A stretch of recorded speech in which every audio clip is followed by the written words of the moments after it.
Good morning. Welcome to the Thurston County Board of County Commissioners Agenda Setting Work Session for this Tuesday, July 19th, 2022. It is 9:02 a.m. My name is Ty Menser, Vice Chair of the Board. Commissioner Gary Edwards is on our Zoom platform, and Commissioner Mejia as well, joining us shortly. Virtual attendance for the public can be found on the Thurston County YouTube channel.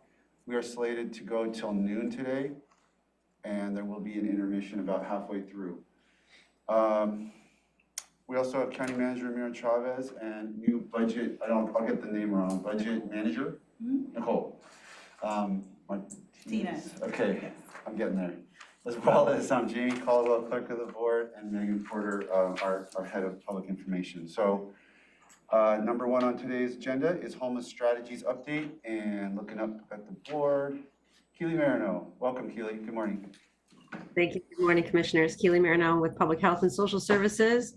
So for this week, will be with you all morning. I have several agenda items that I will be bringing to you around topics related to this update. So first of all, the right-of-way efforts through the Department of Commerce, Washington State Department of Transportation, and Washington State Patrol. Continue. This morning we meet twice a week with our state partners and our local partners, and we discussed the upcoming planned incremental clearing of Pacific Avenue. At this point, there have been trespass notices that have been placed there as of last week. They have no immediate plans to remove any individuals. However, there are 3 unoccupied spots there that will be cleaned imminently. The team at the state level are presenting to the governor today on efforts and what updates on what we've been able to accomplish here in Thurston County. On that note, we have our proposal, which is due this Thursday. We're receiving comments from our jurisdictional partners and myself, depending on time, Jacinda and Darian Lightfoot from City of Olympia, and that's Jacinda Stalchis from my Office of Housing and Homeless Prevention. We'll be meeting today to incorporate that feedback and get it ready for submittal. And then on the other big topic of the day, we continue in our office and alongside fiscal services, the auditor's office, working diligently to ensure that we're able to make payment for HEN clients that are currently housed. We are committed to paying all rent until we're able to find another vendor that can either take on the payments or another agency that can take over the HEN program entirely. We're making swift and slow progress.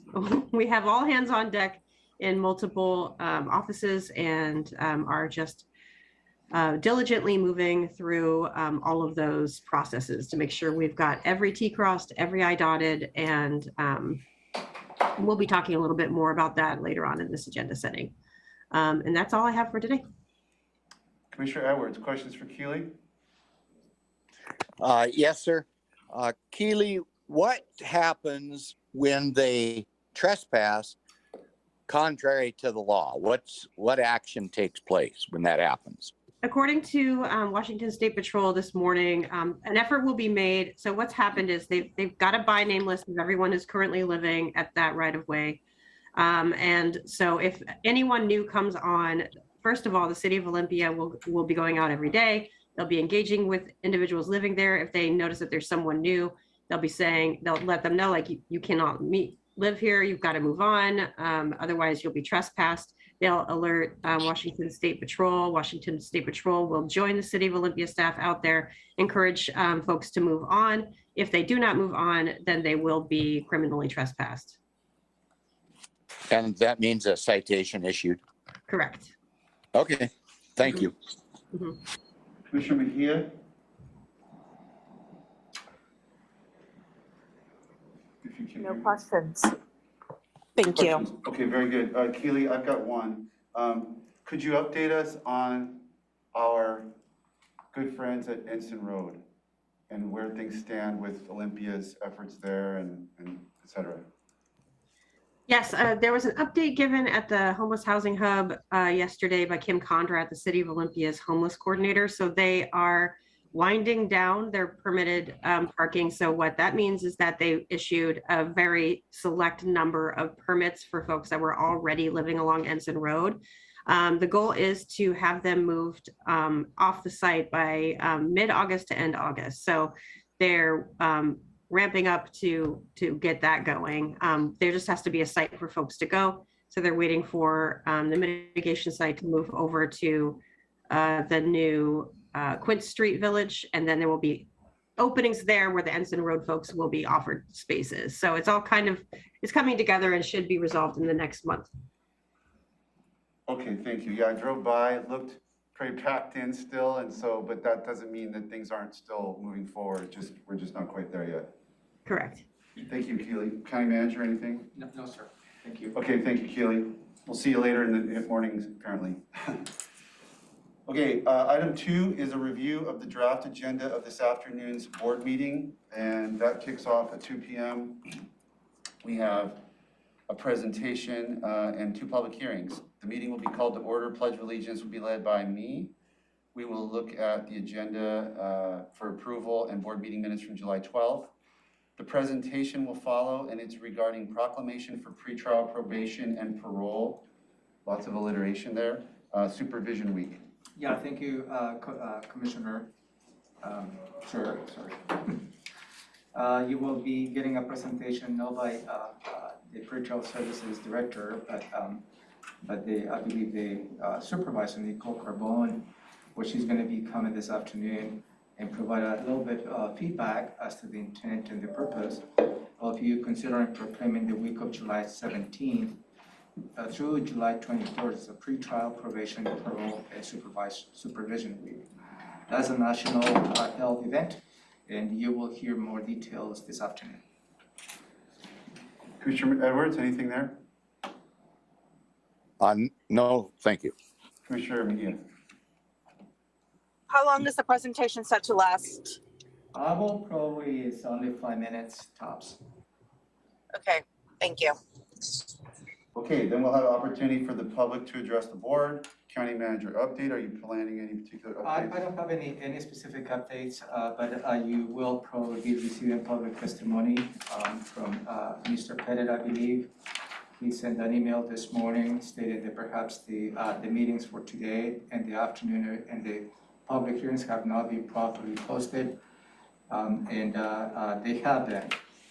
He provided a screenshot of a portion of the county's webpage, and the webpage below the screenshot that he had, that's where we have the board's agenda, and also the public hearings are included on an additional click that is outlined in the main page. But you might be receiving public testimony related to that aspect. And I did respond to Mr. Pettit outlining that in fact those notifications have been proper, those meetings have been properly noticed and placed on the county's webpage, as we have been perhaps for years, but that's how the facts are. Okay, was there any, was there something different about the way it was done that was confusing in some way, or? I don't believe so. Okay, Commissioner Edwards, anything you want to ask County Manager there? No, I'm good, thank you. Commissioner Mejia? No, thank you. Okay, then we've got our consent agenda. We've got A through G today. A is a lease renewal with DM Ventures LLC. Yeah, thank you, sir. You heard this item last week, and this particular item is related to the leases that we have with DM Ventures on the 2404 Chandler Court here in Olympia. There are 5 suites that we have leased, and this is in relation to support the 2 satellite court rooms, one for Superior Court, one District Court, in the same location, which is 2404 Chandler Court. There is a belief by the Law and Justice Partners that those 2 court spaces will be needed maybe in the next 3, 4, 5 years, and that will support not just the current pandemic related issues, but also will help us on the space needs when we go through the remodel of the current courthouse campus. So this particular proposal is specifically related to the 5 office suites that we have, and the proposal is to go with a 5-year lease rate. And the lease rate for the 5 offices will vary from $31,000 per month beginning on November 1st, 2022, and will be escalated to $34,612, and that will be the rate on November 1st, 2026. Any questions? Commissioner Edwards? No questions, thanks. Okay, Commissioner Mejia? I believe I asked this last week, but if you'll humor me, this will be covered by ARPA funds, correct? It will be covered by ARPA funds until the end of 2024. Okay, thank you. Okay, I don't have questions, so let's go to 3B. Human Resources item, approve the 2022-24 collective bargaining agreement between Thurston County and ASME WSCCCE Local 618. That's our corrections union. Corrections. Thank you, sir. This particular item, you had a conversation during an executive session, and I'm pleased to report to you to have reached an agreement on their contract with the corrections union. That will be the Local 618 CD. This contract will run from January 1st, 2022 to December 31st, 2024. And at this point, I will not be probably giving you the details of that contract. That was outlined to you during an executive session. Okay, Commissioner Edwards, any questions on that one? No questions, thank you. Commissioner Mejia? No questions, thank you. Okay. The next 4 items are appointments to the Agricultural Advisory Committee. And I'm just going to jump right in and ask commissioners if they have any questions about these 4 items. Edwards here, no. No questions for me either, thank Okay, you. and I would just point out that we still, I believe, have 1 non-farmer slot. So don't be deterred by these 4 appointments. You can still sign up and potentially be considered for Agricultural Advisory Committee if you have some particular interest in Thurston County's agricultural world. And we have farmer slots and non-farmer slots, and I believe there's 1 non-farmer slot wide open. So send in your application. Yeah, if you don't mind, sir, could I just briefly go through just for the public to understand what those items are? You bet. Thank you, sir. Item 3C is for you to consider appointing Ms. Celeste Waiver in this for a 2-year term from ending on July 19, 2024. The next item is for you to consider appointing Mr. Chris Dolman for a 2-year term again that will expire July 19, 2024.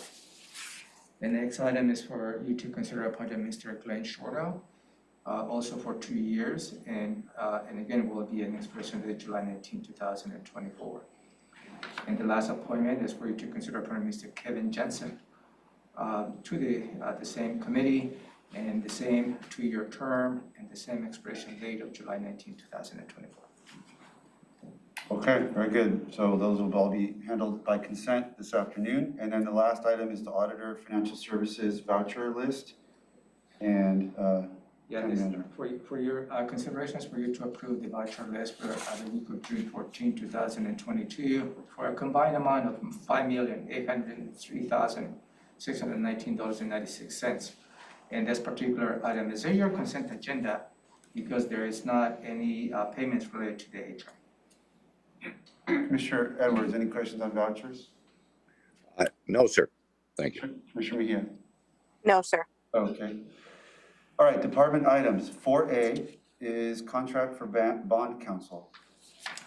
Thank you, sir. This is a new item. You have not reviewed this item, but it's a sense of urgency for you to consider this item based on the current situations that we're dealing with.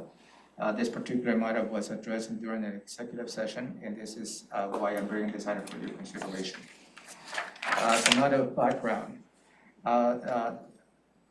The county most recently conducted a request for proposals process in 2019. At that time, the county received two proposals. The Foster Garvey proposal was the most advantageous to the county in both services and price. Foster Garvey receives payments when the county issues debt. The amount of payment, similar to the county's bond advisor, is a percentage of the amount in debt issued on a sliding scale depending on the value of the bonds. The contract also has hourly rates for attorneys' fees that provide legal consultation related to the current matters that we're dealing with. So the Finance Committee, which is composed by the county treasurer, the county auditor, and the chair of the Board of County Commissioners, met on July 14, 2022 to review the contract in the process. And it was determined that the debt policy requirements of awarding the contract based on the RFP process was satisfied in 2016. As a result, the Finance Committee has submitted a letter recommending the Board of County Commissioners to approve this contract with Foster Garvey PC. This contract is a little bit different, includes an item related to litigation defense, and that has, again, was discussed on an executive session. And I'm open for any questions. Just to clarify, the county manager, I thought you said 2019, there was an RFP, and then just a minute ago. 2016, I'm sorry. Okay, so it's 16. Yeah. Okay, thank you. Commissioner, Thank you. Commissioner Edwards? Yes, I do have concerns about this, but we've had discussion on it, and I'll remain consistent when it comes time for the vote. Thank you. Okay, Commissioner Mejia. No questions. Okay. Thank you. Then let's go on to item 4B, ordinance amending chapter 202 of Thurston County Code. Thank you, sir. This particular item is for you to consider prevent an ordinance that will rescind ordinance 15817 of 150109, which amends chapter 2.02 of the Thurston County Code. It specifically addresses the Board of County Commissioners' regular special meetings and so on and so forth. I reviewed with you the proposed ordinance this past Friday, and I proposed a couple of changes, and you also, Commissioner Mensah, proposed a change on that. And the attached version of this ordinance includes those changes. So if you see the changes on the first page, I've moved the date for the meeting location to be at the 3000 Pacific, to be no later than November 30th, 2022. One quick little thing here on that A, the one that I had thrown out there. I think you need where it says the board, first two words. Under 2020A, second page. Oh, you jumped to the second, okay. I think it has to be the boards, apostrophe S, because otherwise it doesn't read grammatically. Okay, thank you. The boards, I add that, and the suggestion that you had, I reviewed that with Elizabeth, and that seems to be meeting the intent of the proposed law. Okay. And the rest of the changes have not changed, other than, again, changing the date on the second page, under 2.02010 official meeting room, which is, I added the date of December 1st, 2020, and that is related to the new date as to when the offices will be moving to the 3000 Pacific. Absent that, that's what I have for you, and have any questions? Commissioner Edwards. Yes, sir. To the county manager, there's no section in this ordinance that provides for a live streaming issue or question. Is that right? This ordinance allows to have live streaming, but it's not a specific what type of meetings. That is a more operational decision the board makes, but it's not prescriptive on this ordinance. Is that what you're asking, sir? Yes, sir. And so I do have a concern on this particular issue, and I'll probably go into depth more about it at the meeting, but I feel that our times are not conducive to public scrutiny. And it's hard for the public to attend some of our meetings, and we don't know whose work schedule is what. So I just feel that we should accommodate our constituents by live streaming all of the meetings that deal with policy, direction to staff, or when we contemplate expending tax dollars, except probably for executive sessions and such. So I really feel that good government is not possible without open government. And that's just my position on it. And I want to remain consistent. Thank you. Commissioner Mejia?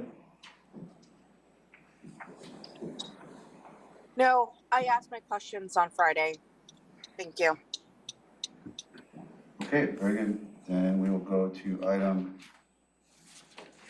4C, Real Estate Brokerage Services Contract Extension.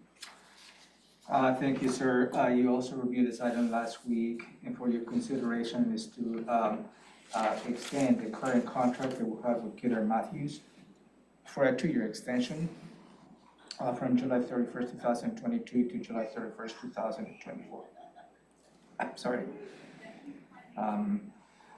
In 2016, the Board of County Commissioners initiated several estate transactions to optimize the county's real estate portfolio. Following a competitive solicitation process, the county engaged with Kidder Matthews to provide real estate brokerage services in support of these efforts. Per the agreement with Kidder Matthews earns a commissions on each transaction. On behalf of the county, Kidder Matthews has successfully completed several transactions, which includes the 3400 Mudman building, the 926 24th Avenue, the building 6, located here in the courthouse, the 5033 Harrison, the McLean property that we sold in 2018, provided our professional appraisals to the courthouse complex in 2017, and they are currently providing real estate expertise in purchasing land related to the habitat conservation plan. The 2016 contract was for a 2-year period with an optional extension of 3 years.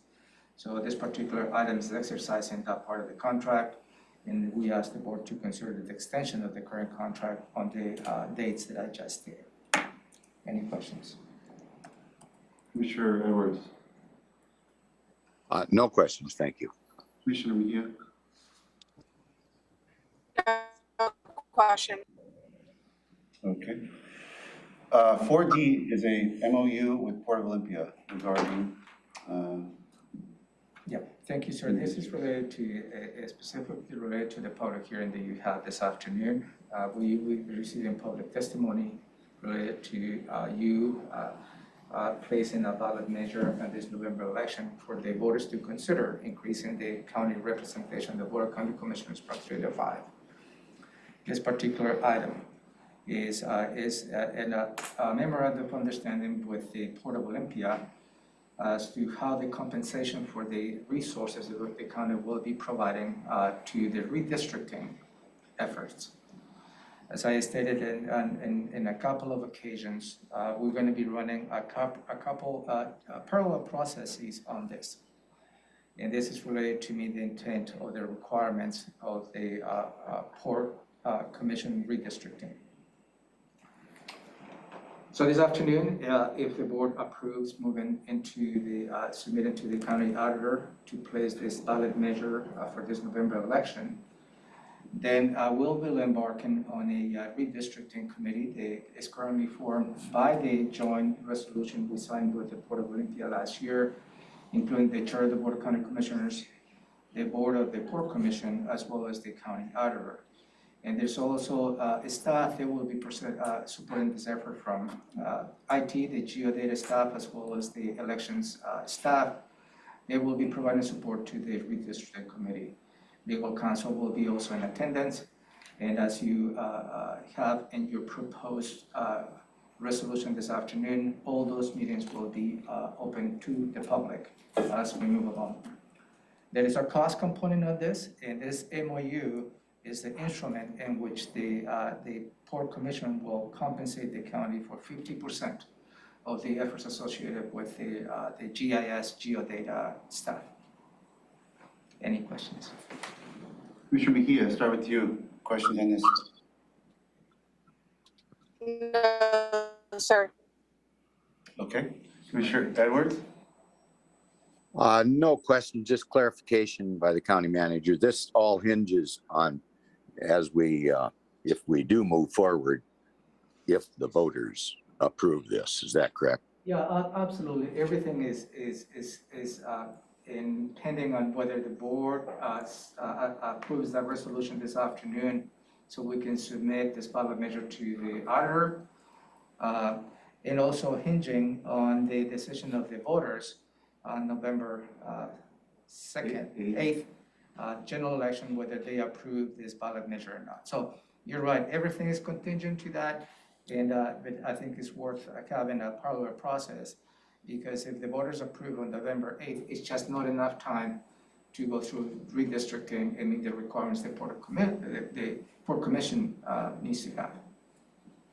Okay, thank you very much.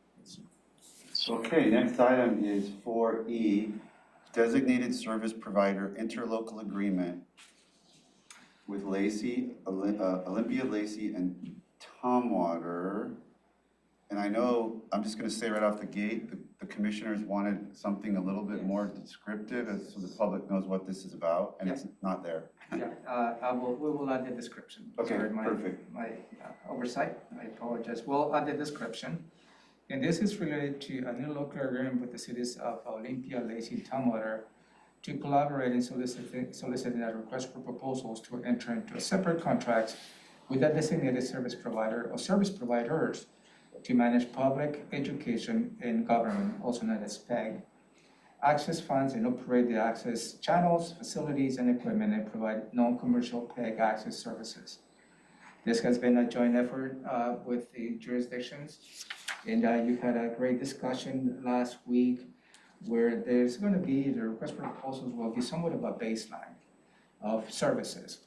And then after that, each jurisdiction, by their individual contracts, will pull additional resources or activities they would like to be put in this. There will be an open competitive process, and I'm looking forward to see what we get as a result of the request for proposals. Commissioner Edwards? No questions. Your questions satisfied my concern. Thank you, sir. But you will add clarification on this. Thank you. Okay, Commissioner Mejia? No questions. Okay, yeah, my comments and concerns were expressed at the last meeting, so I'm not gonna go further into them again. Let's go to 5A, Public Defense Interlocal Agreement, Third Amendment for City of Tumwater, Indigent Defense Legal Services. Yeah, thank you, sir. I will ask to remove this item from today's agenda. The item is not ready, the document is not ready, so you will see this item maybe in a couple of weeks. Very good. Let's go to item 6A, that's Public Health and Social Services Department of Children, Youth, and Families Service Contract, Concrete Goods, number 221309. You also had a great deal of discussion related to this item.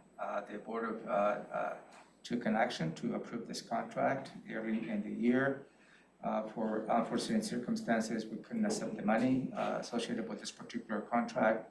And this particular action is for you to rescind that particular action the board took in June 7, 2022. I'll be more than happy to elaborate on the terms. Exactly. Commissioner Edwards? No, nothing really to question about this. It's just unfortunate that the citizens end up having to basically do without this category until we're able to get them better assistance. And I think it's just unfortunate that we could not accept this money, but I realize the county has to follow the rules. Thank you. Commissioner Mejia? Are we working on a solution for future contracts? Yeah, we certainly need to engage the Department of Commerce, and I believe the proviso, it was only for this current allocation. I don't believe the legislature is going to be imposing that provision in future years, but we need to keep a watchful eye on that. Okay. When is our next contract coming from DCYF, or are we in negotiations with a contract with them? I don't have the answer to that question, but I can sort of follow up. I could answer that question. They are working on the contract right now, and it should be starting for July 1st, so it should be coming anytime. And are we going to be facing the same issue that we did with the other contract? Yes. Kurt? Yeah, Commissioner Skirt Harden, Interim Director, Public Health and Social Services. We're setting up a time to brief not only the county manager and the county budget officer, assistant manager, but also the commissioners to lay out where we are with our due diligence and fact finding, and then provide some options for the commissioners to consider. Thank you. Long discussion at the last agenda setting meeting last week if the public wants more information. Madam Chair, I'll just finish up this agenda if that's okay. That's fine. Okay, so let's go to 6B, waiver of bidding requirements for hand case management services. This is a new item for your agenda today.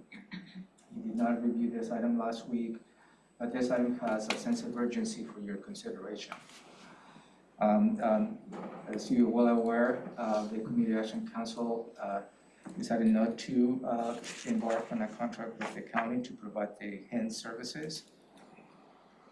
And we have found a way as to how we're going to be mitigating this in the short term, as well as we're working on the long-term solution.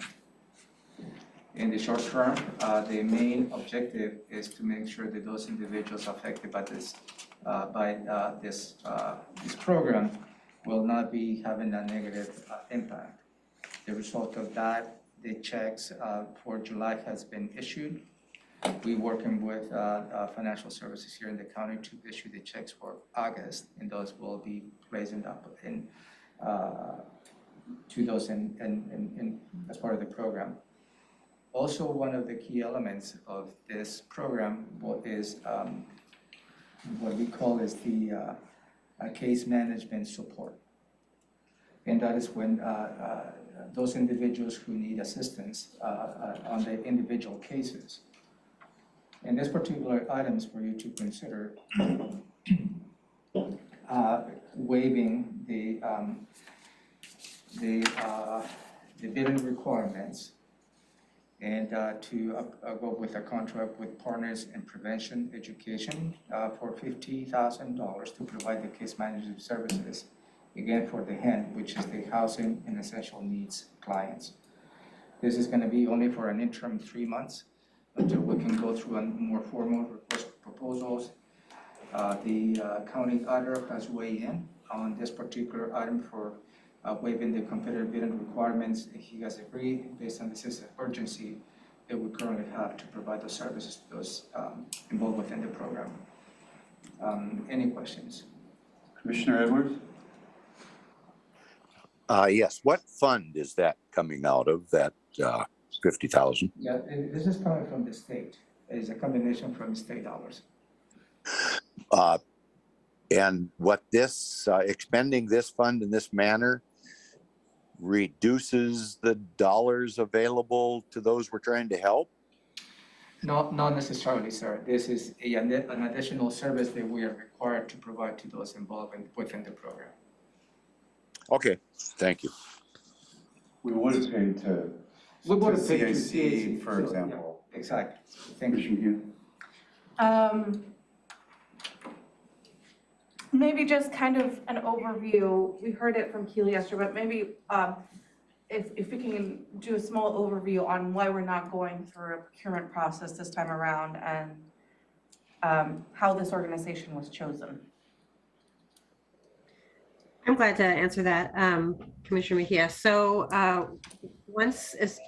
almost immediately after CAC decided not to renew their contract for the housing and essential needs and the rapid rehousing contracts with our office, Our office issued a letter of an inquiry of interest out into the provider community to assess who is available to and interested in either taking on the HEN contract entirely or taking on portions of the HEN contract, be it case management or intake and assessment or payment. We received a number of responses from our provider community, yet the only agency that was able to immediately address any issues was Partners in Prevention Education. The remaining interested parties indicated that they would need 2 to 3 months in order to stand up any kind of operations that would serve HEN clients. And so that is why Partners in Prevention Education was approached to take on this temporary case management. Thank you. Okay, good. Let's see. I thought I had a question, but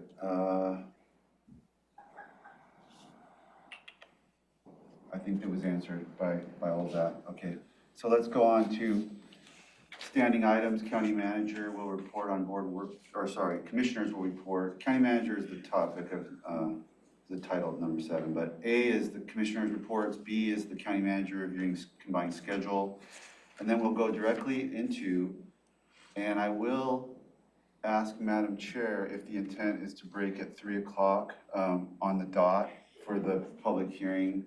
Yes. We have a 3 and a 3:30, so. Yeah, I was thinking by 3:30, we should get over through the first public hearing while going through the whole script and. We'll do a public hearing block at 3 o'clock then? Yeah, and then I'll start the next one at 3:30. Okay, and we're all in the same Zoom, County Yeah, manager? as a reminder, thank you. We have a single Zoom for the board meeting as well as the public hearing. So any members of the public who may join for the public hearing, at least they're tracking as to how the board meeting is moving forward. So we don't have to drop one and bring another one. So I think it's going to streamline the process in a way. Okay, so the first public hearing is regarding 2022 update of Chapter 1507, illicit discharge detection and elimination ordinance. Yeah, I think you received hopefully received public testimony related to this item. The board was briefed on this early in the year, and this is a requirement as part of the municipal stormwater permit that we received from the Department of Ecology. As you may recall, the briefing was very technical in nature, and I look forward to see what type of comments you will be receiving this afternoon. For your consideration is 2 actions. One is to close the public hearing, and the other one, depending on the public testimony, for you to approve the updates, which is Chapter 1507. Commissioner Edwards, any questions on the illicit discharge ordinance? No, sir. Okay, Commissioner McGinn?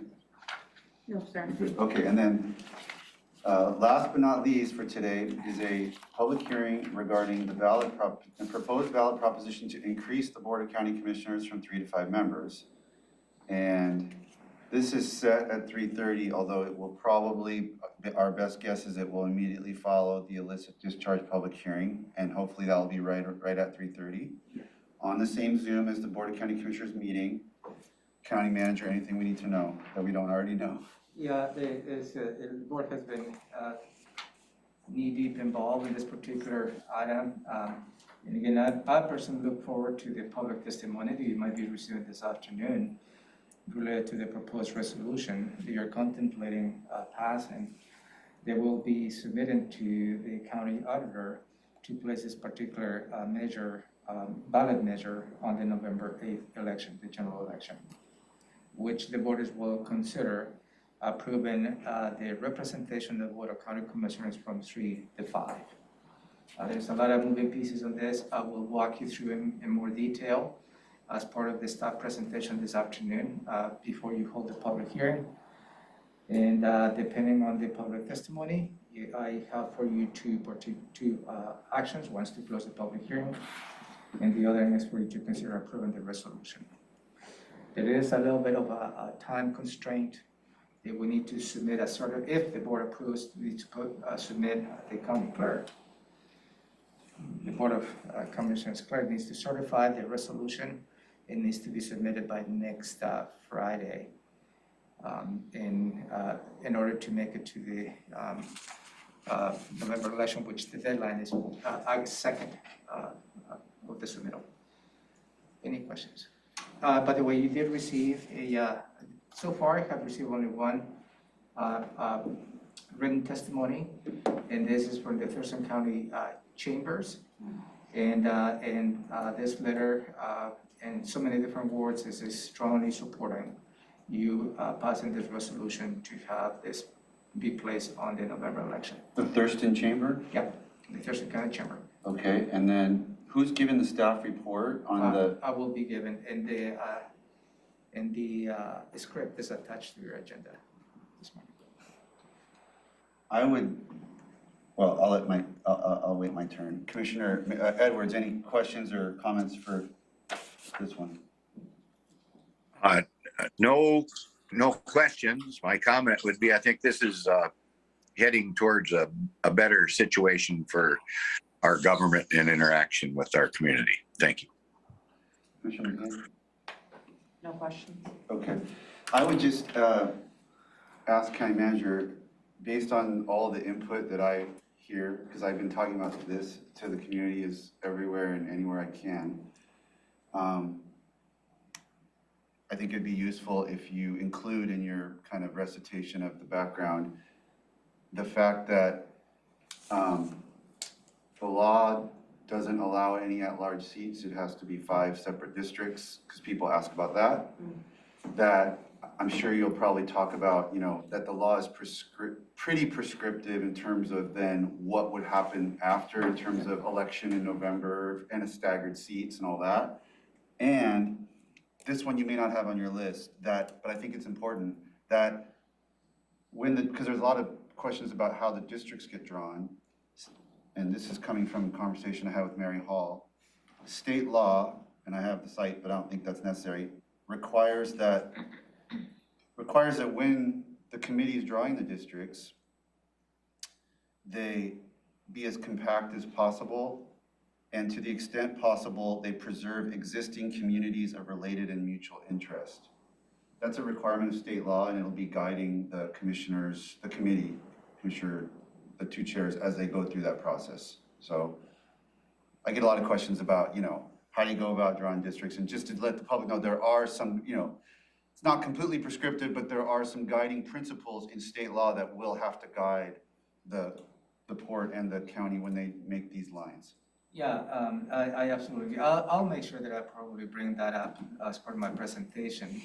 Because in addition to that is we need to include all the mini junior districts where that has an influence of that, all the precincts, and all that. I think at the end of the exercise is achieving 1/5 of the population. Right, 60,000 is. So that is really that's really the key in making sure that the current sitting commissioners, both the Board of County Commissioners and the Port Commission, don't get outsetted, you know, by those actions. So there's a lot of elements, but yeah, I know you could probably talk for an hour, but I just, those two, I hear so many questions about that I'd like you to throw those in there. Go ahead, Commissioner McGinn. Just to add to your point, this ordinance allows these redistricting meetings to be open to the public for Commissioner Edwards' request.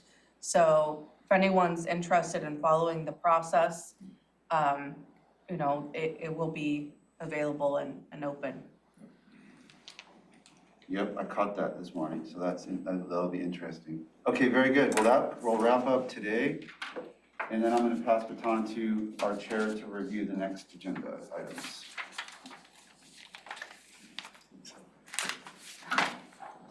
Oh. Unless you want me to keep going. I kind of like this sitting back. I got that sense. Okay. So review of the Board of County Commissioners draft agenda for a meeting of July 26th. Thank you, Vice Chair Menser, for doing the first 2 items on the agenda this morning.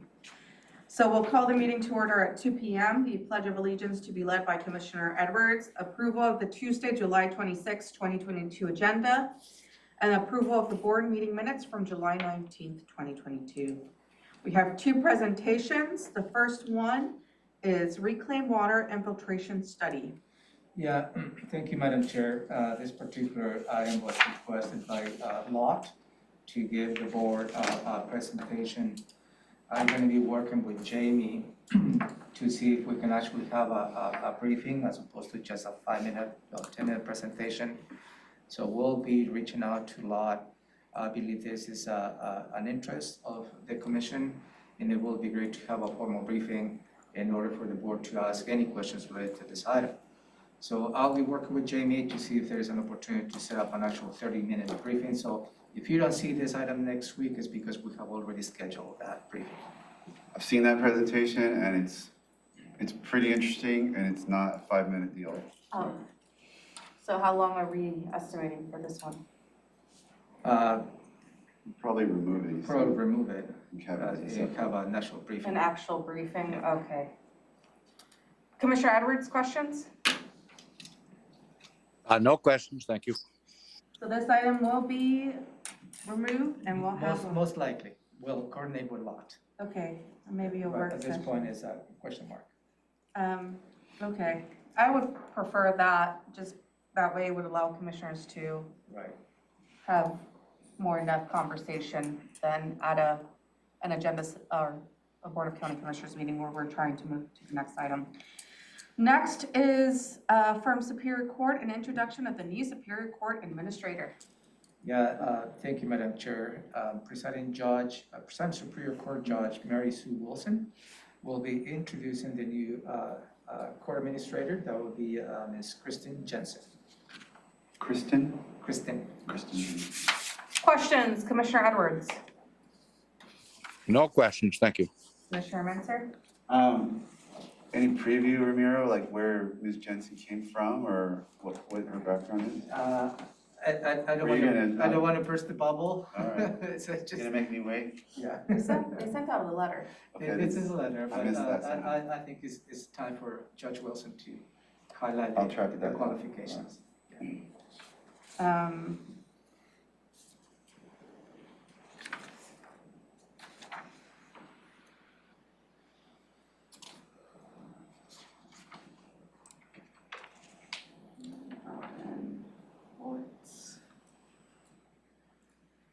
Just sent the letter to both your Commissioner Edwards' assistant and to your assistant for the message that they sent to the elected officials.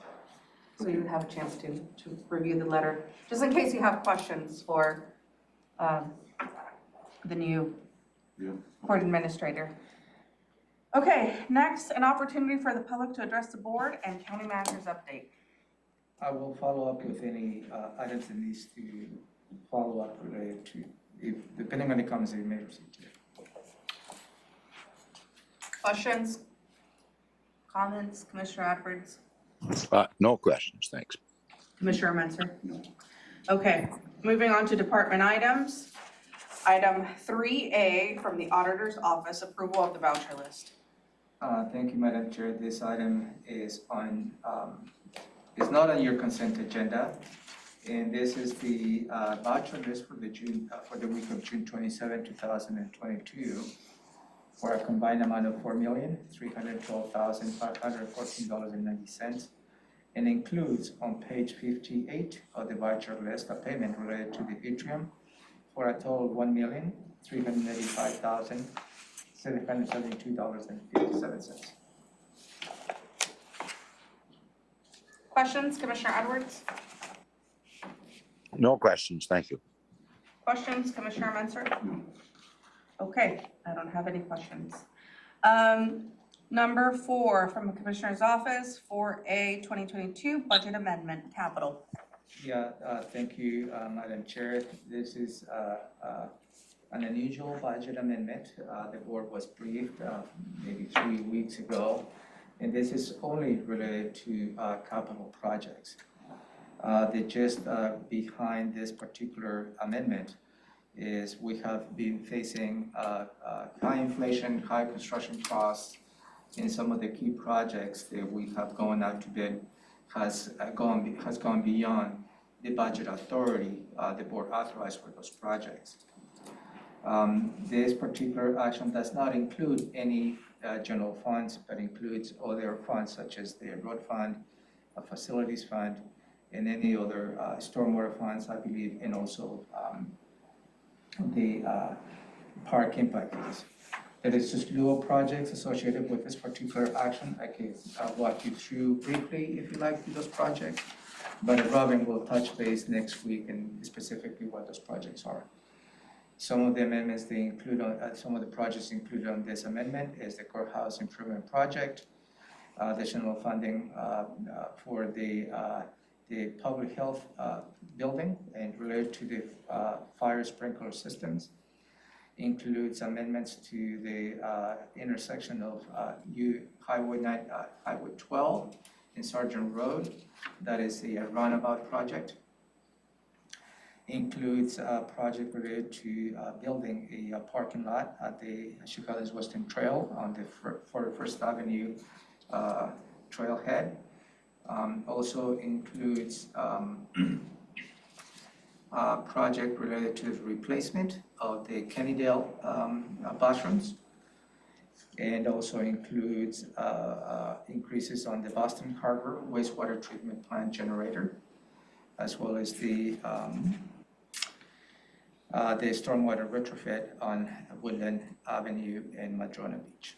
And those are the 5 projects. Again, just to emphasize, this amendment does not include any changes on the general fund, and is mainly related to other funds.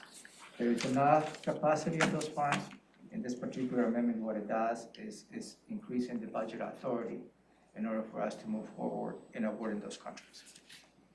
And in fact, later on your agenda, there's a series of projects associated with this item, and that is why first is having this item for your consideration. If the board decides not to approve this particular amendment, some of the items that you have later on your agenda will not apply. Questions, Commissioner Edwards? No questions. I just believe this is an example of what we're up against with this high inflation. No question. No questions, Commissioner Munzer? Okay. Moving on to our next item, Community Planning and Economic Development, item 5A, request for proposals on an industrial lands assessment of rural Thurston County and urban growth areas. In the past, the county is experiencing an unprecedented demand for industrialized zone lands in the rural area.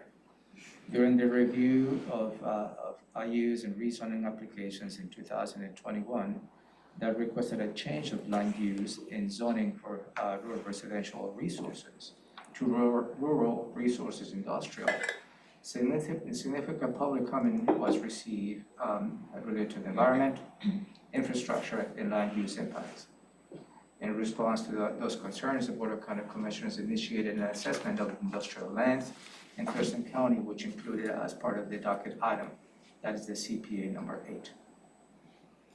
Which is labeled as the countywide study for industrial lands. And so this particular item is as for you to authorize the Community Planning and Economic Development to issue a request for proposals to secure the services of a consultant so we can start embarking on this comprehensive assessment of all the industrial lands in the rural Thurston County and provide additional information for the board to make informed decisions in the future related to this item. Andrew is here to add additional perspective as well as Christina. Chris Chappelle. Good morning, Commissioners. Andrew Bond here with Community Planning. The County Manager summary was excellent. Okay. Commissioner Edwards, questions? No questions. Thank you. Questions, Commissioner Munzer? Yes. Go ahead. So this is an example of taking a docket item, using a third-party consultant to try to move the item more quickly than if it were to be conducted by our own internal staff. Is that? Yeah, that's correct. Also, we don't have the expertise in-house So it's a combination of both, yes. And is the scope of this just to inventory lands, or is there going to be some additional analysis to kind of help guide the commissioners as to where these projects would be more appropriate? You know, like, I don't know what that would look like. Or is it just going to be, here's what you've got, like, here are the lands where, I'm not sure what the scope of this is. Yeah, that's good. Andrew, you like to go through it? I can probably go through For it, sure. but I think you're the expert. So the intent of the RFP is to have a document produced that touches on 3 different aspects. The first will be the economic forecast for the county, the kind of trends that are beginning to appear, the things that we will need to kind of keep in our radar for up and coming trends. The second part will be an analysis of the existing inventory of the county, taking into consideration environmental constraints, regulatory constraints, and areas that are underutilized. The big piece will be the third part, which will be growth scenarios, and they will be broken up into 3 different aspects. The first will be limited growth. We don't really want to expand beyond what we currently have. The moderate growth will be following the economic trends. And then the final will be greater growth. And that will be, we want to see more industrial beyond what is already forecasted in the economic aspects.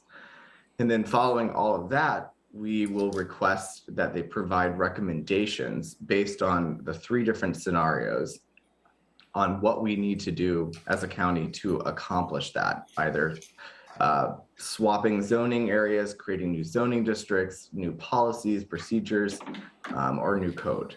And so hopefully we'll have some actual meat to work with, you could say.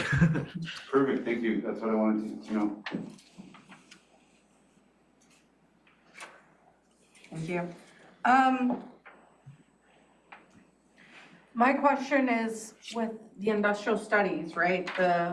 I know this was a request from the Planning Commission and it was something that was supported by all of the county commissioners.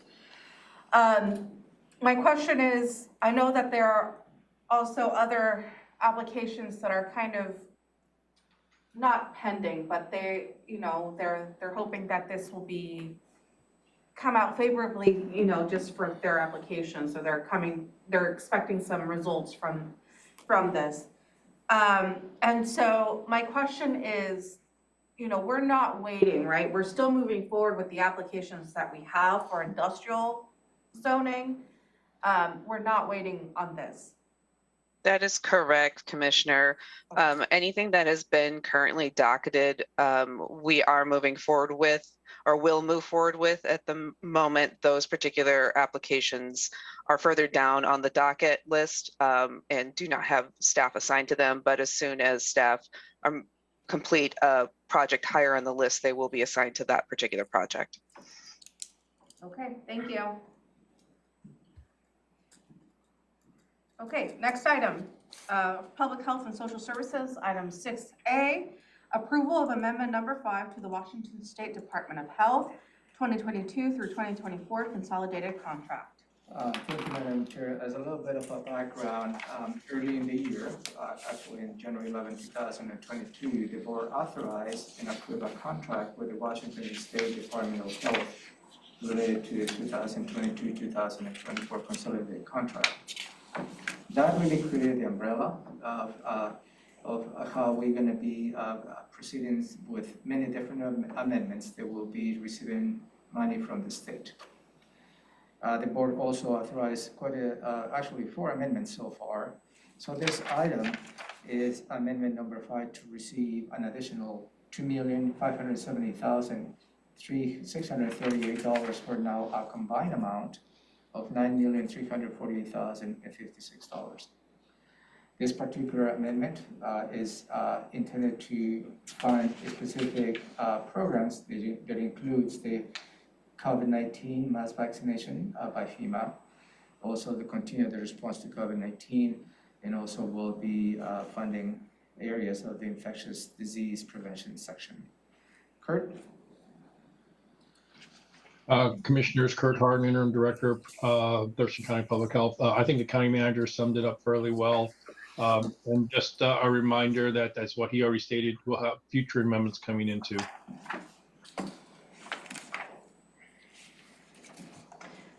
Questions, Commissioner Edwards? No questions. I think that's fairly broad and good explanation of what's coming. Thank you. Thank you. Commissioner Menzer? Okay. Our next item, item 6B, approval of professional services agreements with contractors for supported employment, high school transition, value-based payment, and community inclusion services. Thank you, Madam Chair. As you may be aware, the Thurston Mason County's Developmental Disabilities Professional Services Agreement goes from July 1st, 2022 to June 30, 2023. The Thurston County Developmental Disabilities Program uses funds from the Developmental Disabilities Administration, also known as DDA. They contract with local services providers to deliver supported employment, high school transition, job foundation, community inclusion services for adults with developmental disabilities. And this is in fact for Thurston and Mason counties, and the county is the one who manages and provides those services in both counties. The contract amount at this point, I don't have it, but I have Mark to further elaborate on this item. Mark? Hey, good morning, Commissioners. Yes, this is, so about a month ago, this board approved receiving funds from the Developmental Disabilities Administration in the amount of $5.7 million. And so the contracts today that we're requesting approval for are to use those funds and distributed that out to our direct service providers so we can provide the employment and day services and school to work programs to people with developmental disabilities. Hey, Mark, on the action, could you add the dollar amount?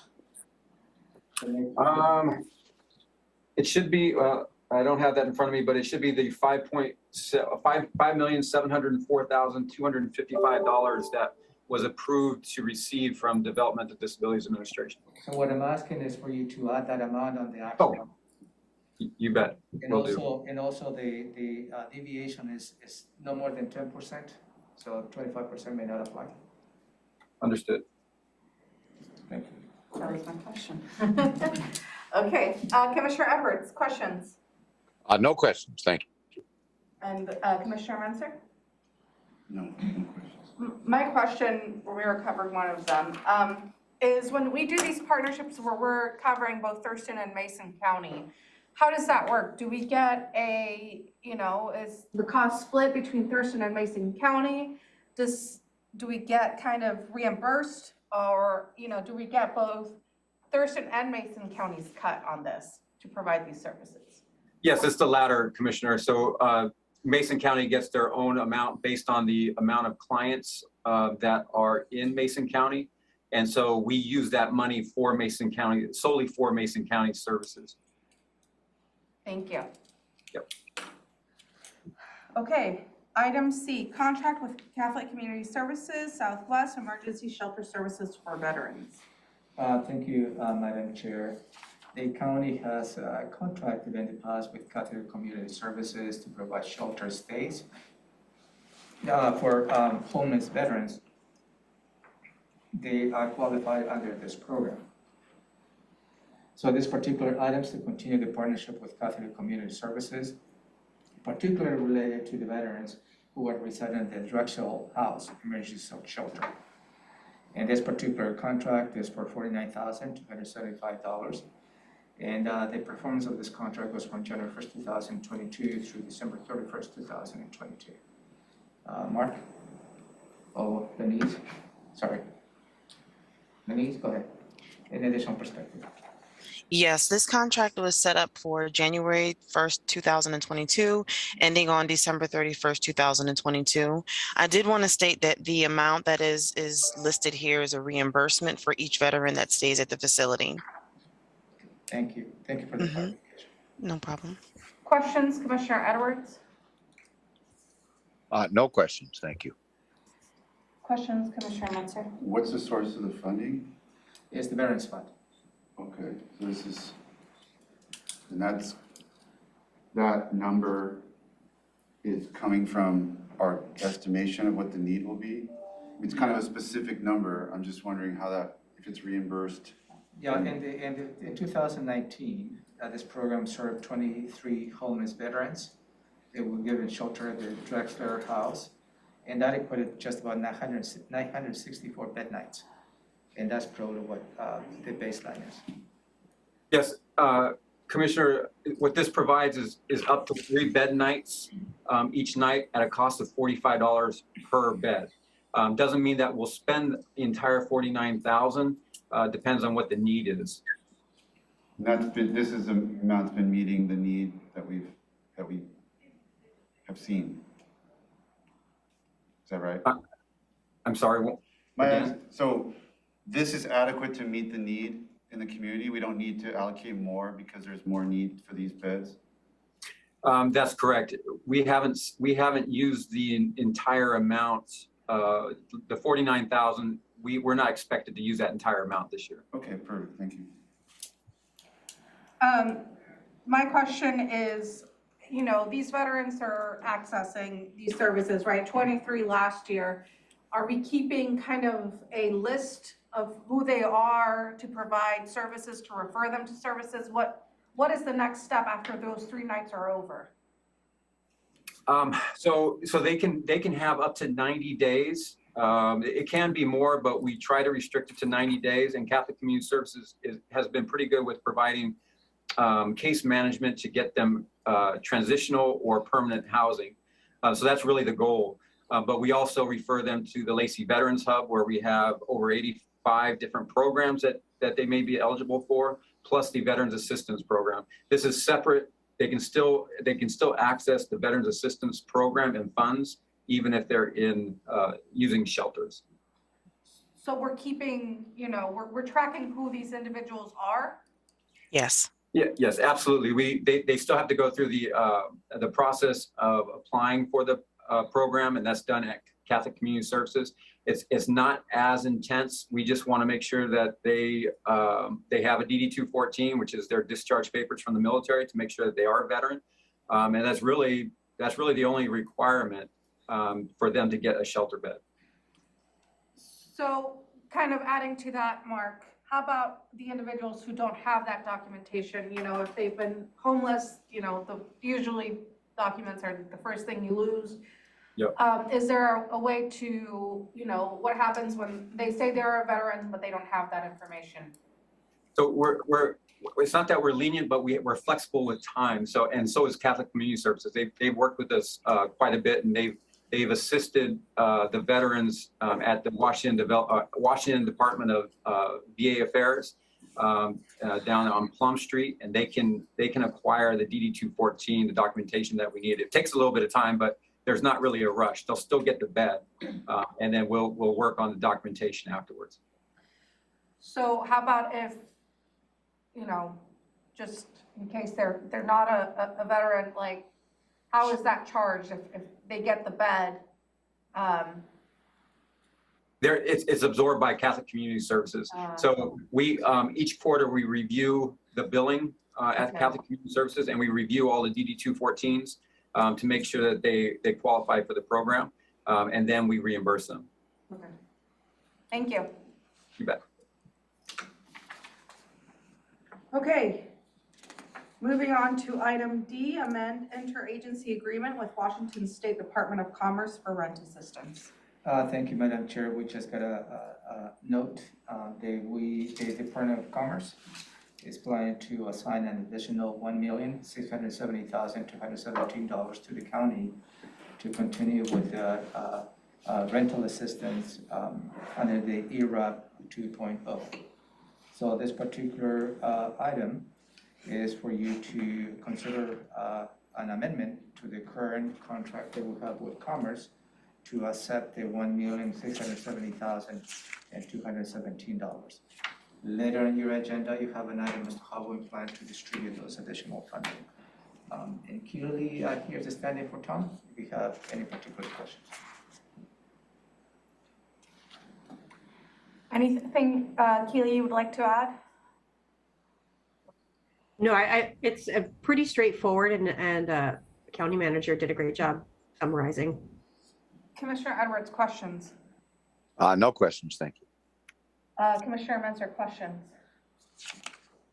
I think you just said it, but it passed right by me. How is this being distributed? Is Yeah, this we going to have, be an we amendment? have items in this agenda for you to consider the distribution. And this is mainly going to be going through the live stories. And you have an item that I will describe more in terms. It's just to be clear, as you may recall, we closed the receiving new applications for rental assistance. So this particular funding will allow us to cover what is already in the queue. So, which is, this is very, very welcome news, at least for us. So, and this is a good question because by receiving additional money, it's not like we can open applications again. It's just allow us to really serve those individuals who already are in the queue and waiting for services. Okay, thank you. How many people do we have in the queue? Do you have that number? I do not have that number. I can get that number by tomorrow. We have a weekly meeting with live stories where we get an update. Also, I can reach out to Elisa Sparkman and see if she can access their dashboard. Yeah, send us an email and. Yeah. Well, it can be covered at the next agenda setting next week. If Keely has a meeting with them on a weekly basis. And Keely, also, I would like to know how many applications are there and what is the amount of the request of those applications, basically, and how much this $1.6 million would cover out of that whole queue. I think that would be good to know and good to put things in perspective on the continued need in the community. Yeah, I'm happy to get that for you and send it both in an email and have it ready for you by next agenda setting. Thank you. So my next question is this 1.6 million, basically, once this is approved, we'll be getting that immediately. It's not like it's coming in a couple of months. Yeah, as soon as you give me the authorization to sign the amendment, we'll get that. We'll get that, that funding. Okay, thank you. So next item, item E, approval of right-of-way contracts. Thank you, Madam Chair. This is related to the, also coordination and partnership with the Department of Commerce. This is specifically related to the estate's right-of-way encampments. They're in the process of vacating the estate. Keely sort of give you a little bit of an opening this morning when she was reporting on the Columbus strategies. So this particular item, we already received the money. The board authorized for us to receive the money, and also the board authorized for the issuance of requests for proposals to secure the services for an outreach activities. And the cost of this, which is coming strictly from Commerce, there is no county dollars, is $300,000 per year. And the performance of this contract is from July 2022 to June 30th, 2025. We received 2 applications for the outreach services and activities. And the successful vendor is the Olympia Mutual Aid Partners in Angels. This particular item was discussed at the Regional Housing Council, and on their meeting of July 13, 2022, the Regional Housing Council voted unanimously to recommend the Board of County Commissioners approving this contract. And again, this is coming from the state, and there's an overall performance of 3 years of $900,000, which is $300,000 per year. Keely? Yes, and also included in this for your approval is the $200,000 for hoteling individuals actively fleeing domestic violence that are living currently on the right-of-ways.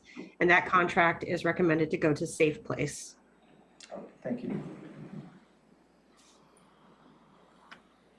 Questions, Commissioner Edwards?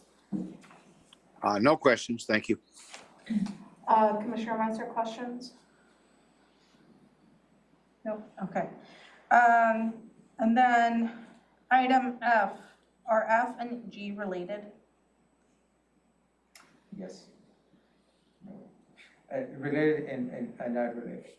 Okay, So it's to the same vendor. So the item F is related to the item that you just considered, receiving additional rental assistance money for $1,670,217 from the Department of Commerce. That's for the ERAP, the rental assistance. So this particular item is to amend the current contract that we have with Life Stars to increase that amount. And that is item F. Item G is different a little bit. questions? Commissioner Edwards? No questions, thanks. Questions, Commissioner Menzer? Okay, Commissioners, I do have some of that information that you requested in the earlier item, if that would be helpful right now, or would you prefer that we address it next week? sure, Keely, if you have it. Yeah, so to date, 750 total households have been served, distributing about 5,756 months of rent. The median amount of rent paid per household is about $8,650 per household. And currently in queue in progress, we have 823 folks in line awaiting extra funds for rent assistance. And then we have a few that about 74 who are going through the review at this time. So the 1.67 million will definitely be serving those that are already in queue. Thank you, Keely. Mhm. Commissioner Edwards, I saw you unmuted. Did you want to? No, I'm good. Thank you very much. Okay. Item G. Item G, thank you, Madam Chair. This is also a contract, this is a new contract with Life Stories for $1 million. And this is related to the housing and essential needs, also known as the HAND clients. And this is in response to the Community Action Council now entering into an agreement with the county, which the Community Action Council was providing those services. So there's two parallel processes. As I mentioned to you, we have already making sure that those clients receive the checks for July. And we have already making sure that those clients will receive the payments for August. This particular item is to make sure that Life Stores process those payments in a more efficient way for the following 3 months until we can start finding a long-term solution as to how we're going to do the HAND program. So this is just the processing of the applications and the checks and the item that you were considered today on your today's agenda is for the case management, and again for 3 months. So the immediate need has been addressed. Now we're looking for a 3-month need to continue through the process until give us the time to find a more permanent solution in the long term. And the permanent solution will certainly be bringing for your consideration. So the 3 months will give us enough time to come up with a long-term solution. Okay, questions? Commissioner Edwards?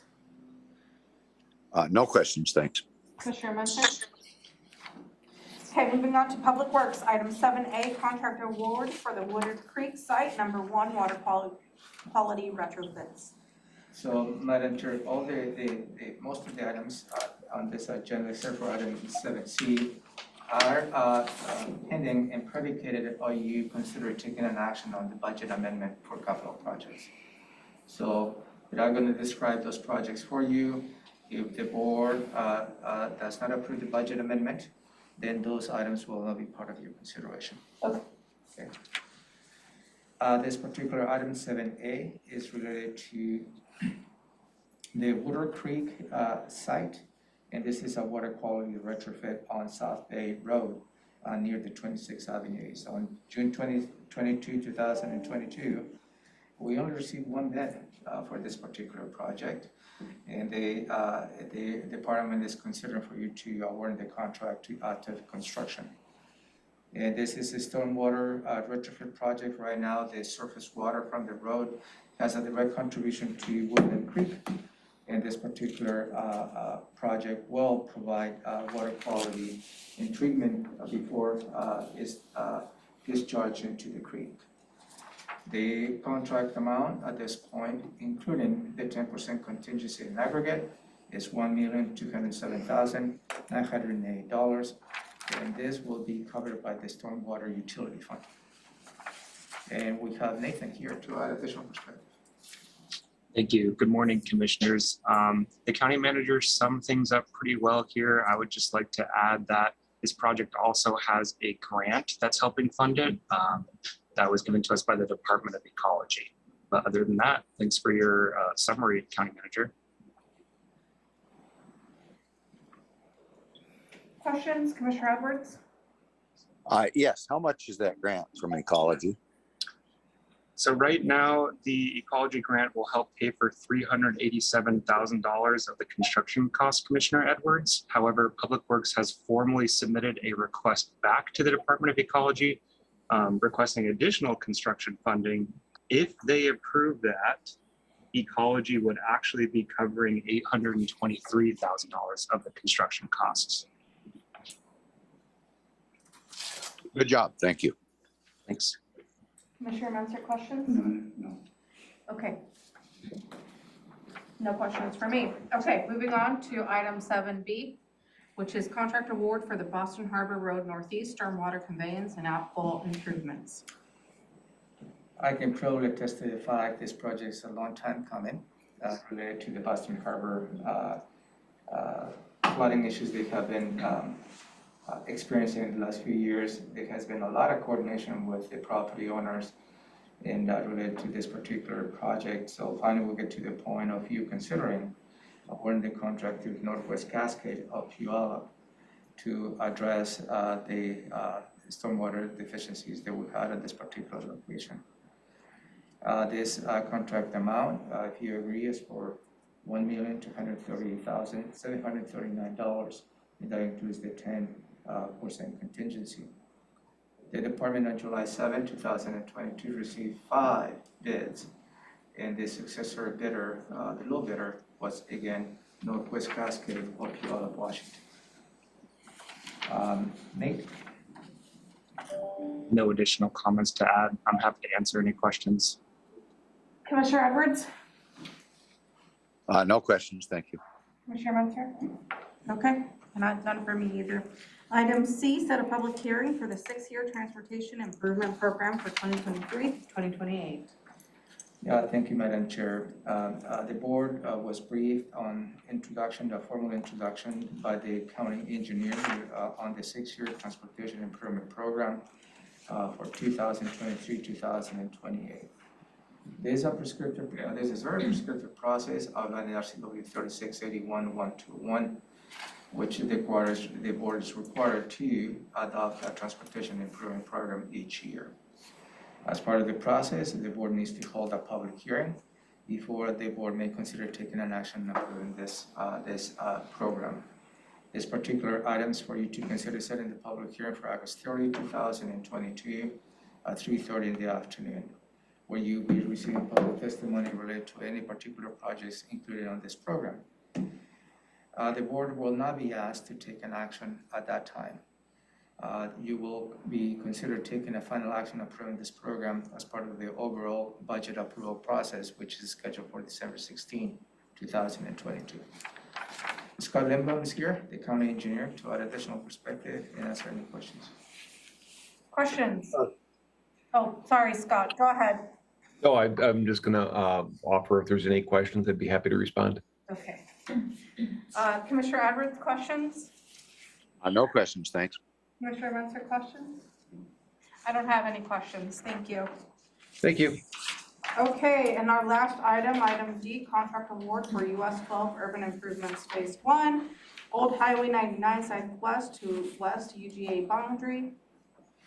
Yeah, thank you, Madam Chair, for your considerations for you to award the contract to active construction of Tacoma, Washington, to build a runabout on the at the intersection of SR 12 and Sergeant Road in the Grand Mound area. In June 16, 2022, the department reserved to 3 bids related to this particular project, and the low bidder was active construction of Tacoma. However, the low bid exceeded the budget authority the board authorized for this project. And this project is included for you as part of the budget amendment you might be considering approving this next week. So this has been a long road, at least from my point of view, getting us to this point. This particular project includes a partnership from the Chehalis tribe, as well as from private development. They has put us in the position to participate financially. The rest of the funding is coming from the transportation impact fees and real estate excise tax too. And I believe Teresa Parsons is here to answer any questions or additional perspective. Questions, Commissioner Edwards? I guess my only question to Teresa would be, the state hasn't decided to get back in this, have they? They kind of pulled the pin on us. No, no, they have not. Okay, thank you. But I may say, the state has been an active participant, although they're not participating financially. They have been a partner in working with the county, because we're going to be building this piece of infrastructure on the state's right of way. And that requires a great deal of coordination with the state and the state staff. So although they do not participate financially in this project, they have been an active participant on the project itself. They've forgiven some of the fees that they typically charge. Some of the money that we were hoping that they could allocate between COVID and some budget issues, and also some restrictions on the ability of the money. I think there was all good intentions for DOT to participate, but then just budget issues tied their hands. I don't think it was bad intentions at all. Madam Chair, Go ahead, sir. no more questions on this particular project, but I just, could you call on me when we get done with this project? I see it's the last one shown and I have a question. Okay, do you want to cover the 2 public hearings first and then we can go and address your question, or would you just after we cover this item? Yeah, just after we cover this item, I'd like to ask a question. Thanks. Okay. Commissioner Menzer, questions on this item? I don't have any questions. Thank you, Teresa. After that, we will have the standing items. Commissioners will report on board work sessions, and the county manager will review the Board of County Commissioners schedule for the week of July 26th. Commissioner Edwards, back to your question. Yes, I was under the impression that we were going to be going over the request to take those hazard trees down, and I thought it was going to be under this week's activity. And then I thought, well, maybe it's going to be this next week's activity, but I don't see it in either place. And I thought we were just holding off for 1 week while I said I was going to go out and check that out. It's number 3 on commissioner items on the agenda, Commissioner Edwards. Oh, I thought we were going to go ahead and issue that contract. It sounded like it was something that needed to be. Okay. No. Good enough. It's later on your agenda, Commissioner. Yeah, I see it there. I just thought it was going to be up for a vote today. Thank you. Okay. So still on the July 26th agenda, we have 2 public hearings. The first one at 3 p.m., which again, I will be pausing and going and addressing the public hearings, and then after that, concluding our agenda. So 3 p.m., the first public hearing is public hearing to hear objections to Patterson Lake Management District formation. Yeah, Commissioners, long conversations related to this item. And this is the first, one of the many steps in the process where you are required to hold a public hearing related to the potential formation of the Patterson Lake Management District. The petitioners submitted an application, I believe, December 2021, if I recall well. And through the process has been a lot of conversations with the board that has lead us to this particular time. I'll be more than happy to, I'm sure he's happy to give you additional perspective related to this item. And at this point, there's only one item for your considerations to close the public hearing. Okay, Commissioner Edwards, questions? No questions, thank you. Questions, Commissioner Menzer? Tim, have we received any written comments so far? Yes, good morning, Commissioners. To date, we've received 7 comments. I cannot speak because I do not know whether those are positive or negative, but I do know we've received 7 comments. Thank you. Okay, at 3:30, we will have our second public hearing, which is public hearing to repeal and replace the commercial property assessed clean energy and resiliency ordinance. Thank you, Madam Chair. This public hearing was announced as a 3:30 soon thereafter, as the matter may be heard. Depending on the 3 o'clock public hearing, that may be starting a little bit later. This particular public hearing is related to a resolution. They will make some modifications to the resolution that you passed back in August 24, 2021, related to the commercial property assessed clean energy and resiliency, which also known as a CPACER. The board authorized, and we're in the process of moving forward on this particular mandate. However, in this year, the 2022 legislative session added additional requirements to provide additional clarification. In this particular new resolution is as outlined with the new requirements the legislature passed related to this item. I have Jenica Machado here to add additional perspective or answer any questions. Thank you. That was a great summation, and I don't have any additional notes. Thank you, Jenica. Questions, Commissioner Edwards? This is strictly about the financing end of getting this to work, right?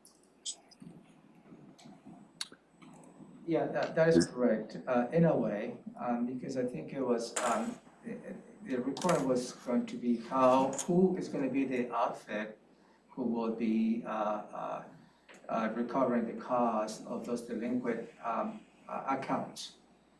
And it was a little bit unclear last year, and we had the county treasurer and the old resolution to be the institution to go through that process and try to recover the funds. Well, that was not necessarily a good approach. The Treasurers Association of the state reached out to the legislation to provide more specific determination on this. And the new piece of legislation outlines the lender who provides the loans is the one who has the authority and requirement to follow with those delinquent accounts. And this is what is clarified in this resolution. And Jenica can correct me if that overview is off. That's my understanding as well. Did I answer your question, sir? Yes, sir. Thank you very much. Commissioner Menzer, question?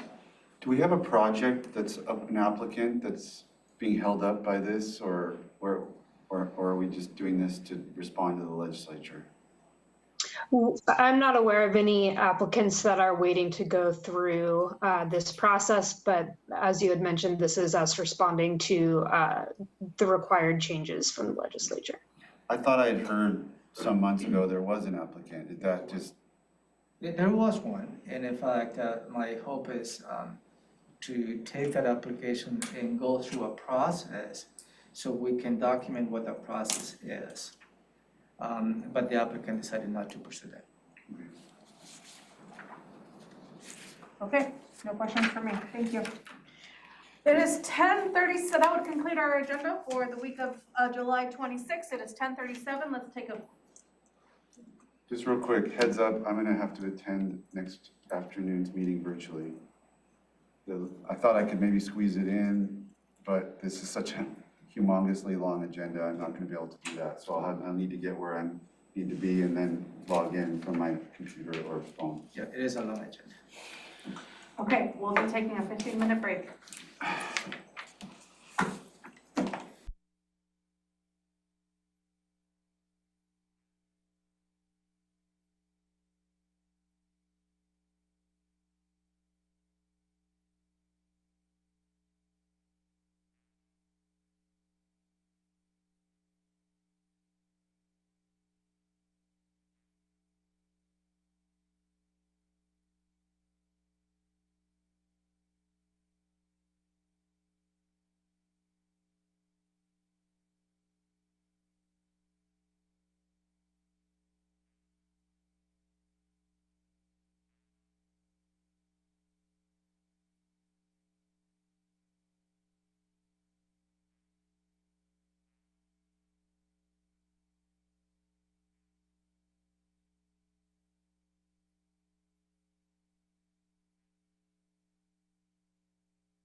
And we are back from break. It is 10:53 a.m.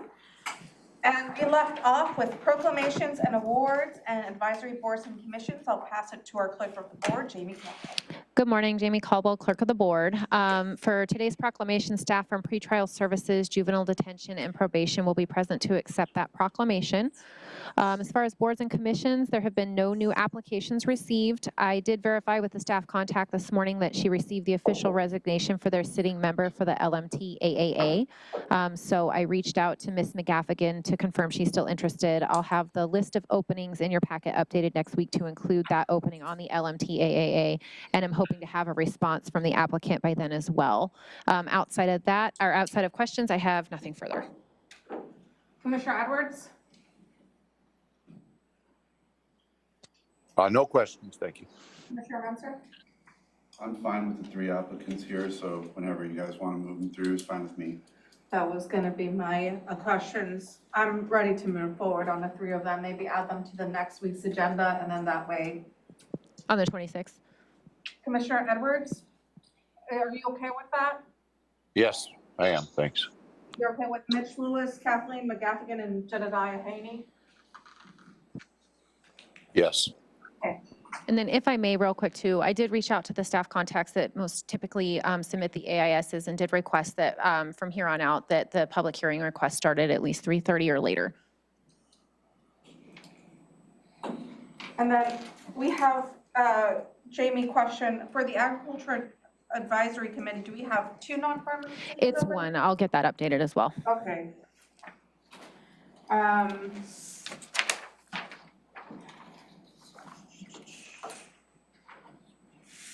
So we still have a couple of vacancies. And then we're going to be filling the Agritourism Advisory Committee one. Is that correct? So we'll need one for the Solid Waste Advisory Committee, the salaries for elected officials. We don't appoint those, right? Those are chosen randomly, or how does that work? Because I thought it was a random selection that is done through. So how does that legal representative one My work? memory is some of them are random, but with the ones that have like legal, you couldn't do a random legal representative. You'd have to have an applicant that met the criteria, right? I think so. So we tend to not scrutinize them, but if this one has been open the whole time I've been on the board. Is that something we can send to the Thurston County Bar Association so they can send it out to their members and see if anyone's interested in participating in that? It's a good idea. I don't know that we've done that. We should. I would agree with that. I can definitely reach out and see if get in contact with someone there. How do you feel about that, The Commissioner? longest standing member retired from the prosecutor's attorney. Commissioner Edwards, how do you feel on that? Yep, that makes sense to me, thanks. Okay, and then the Planning Commission is full, so that one can go off. And the Pest and Vegetation Management Advisory Committee, there's 2 vacancies, one with an ag interest and another one with an environmental interest. Noxious Weed Control Board, we have 1. Weed Board District 4. What is? I can touch base with the staff contact on that. I think that that's actually supposed to be the chair that's on there. That's chair number 4. But I'll double check on it and update that. And then with the Historic Commission, there's a couple of openings as well as with the Fair Board.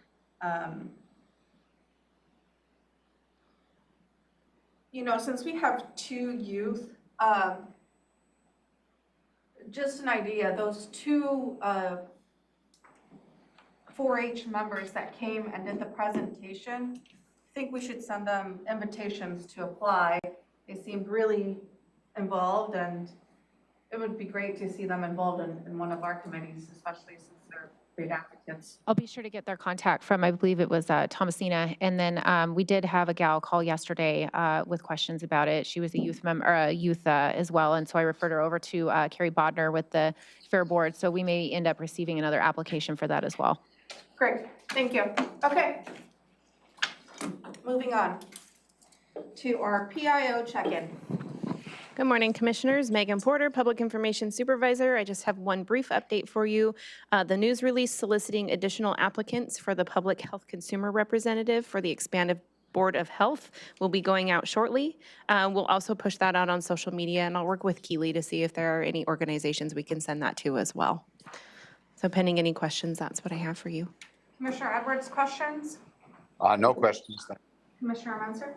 No, I just did a tweet to my quote, so good to go. Okay.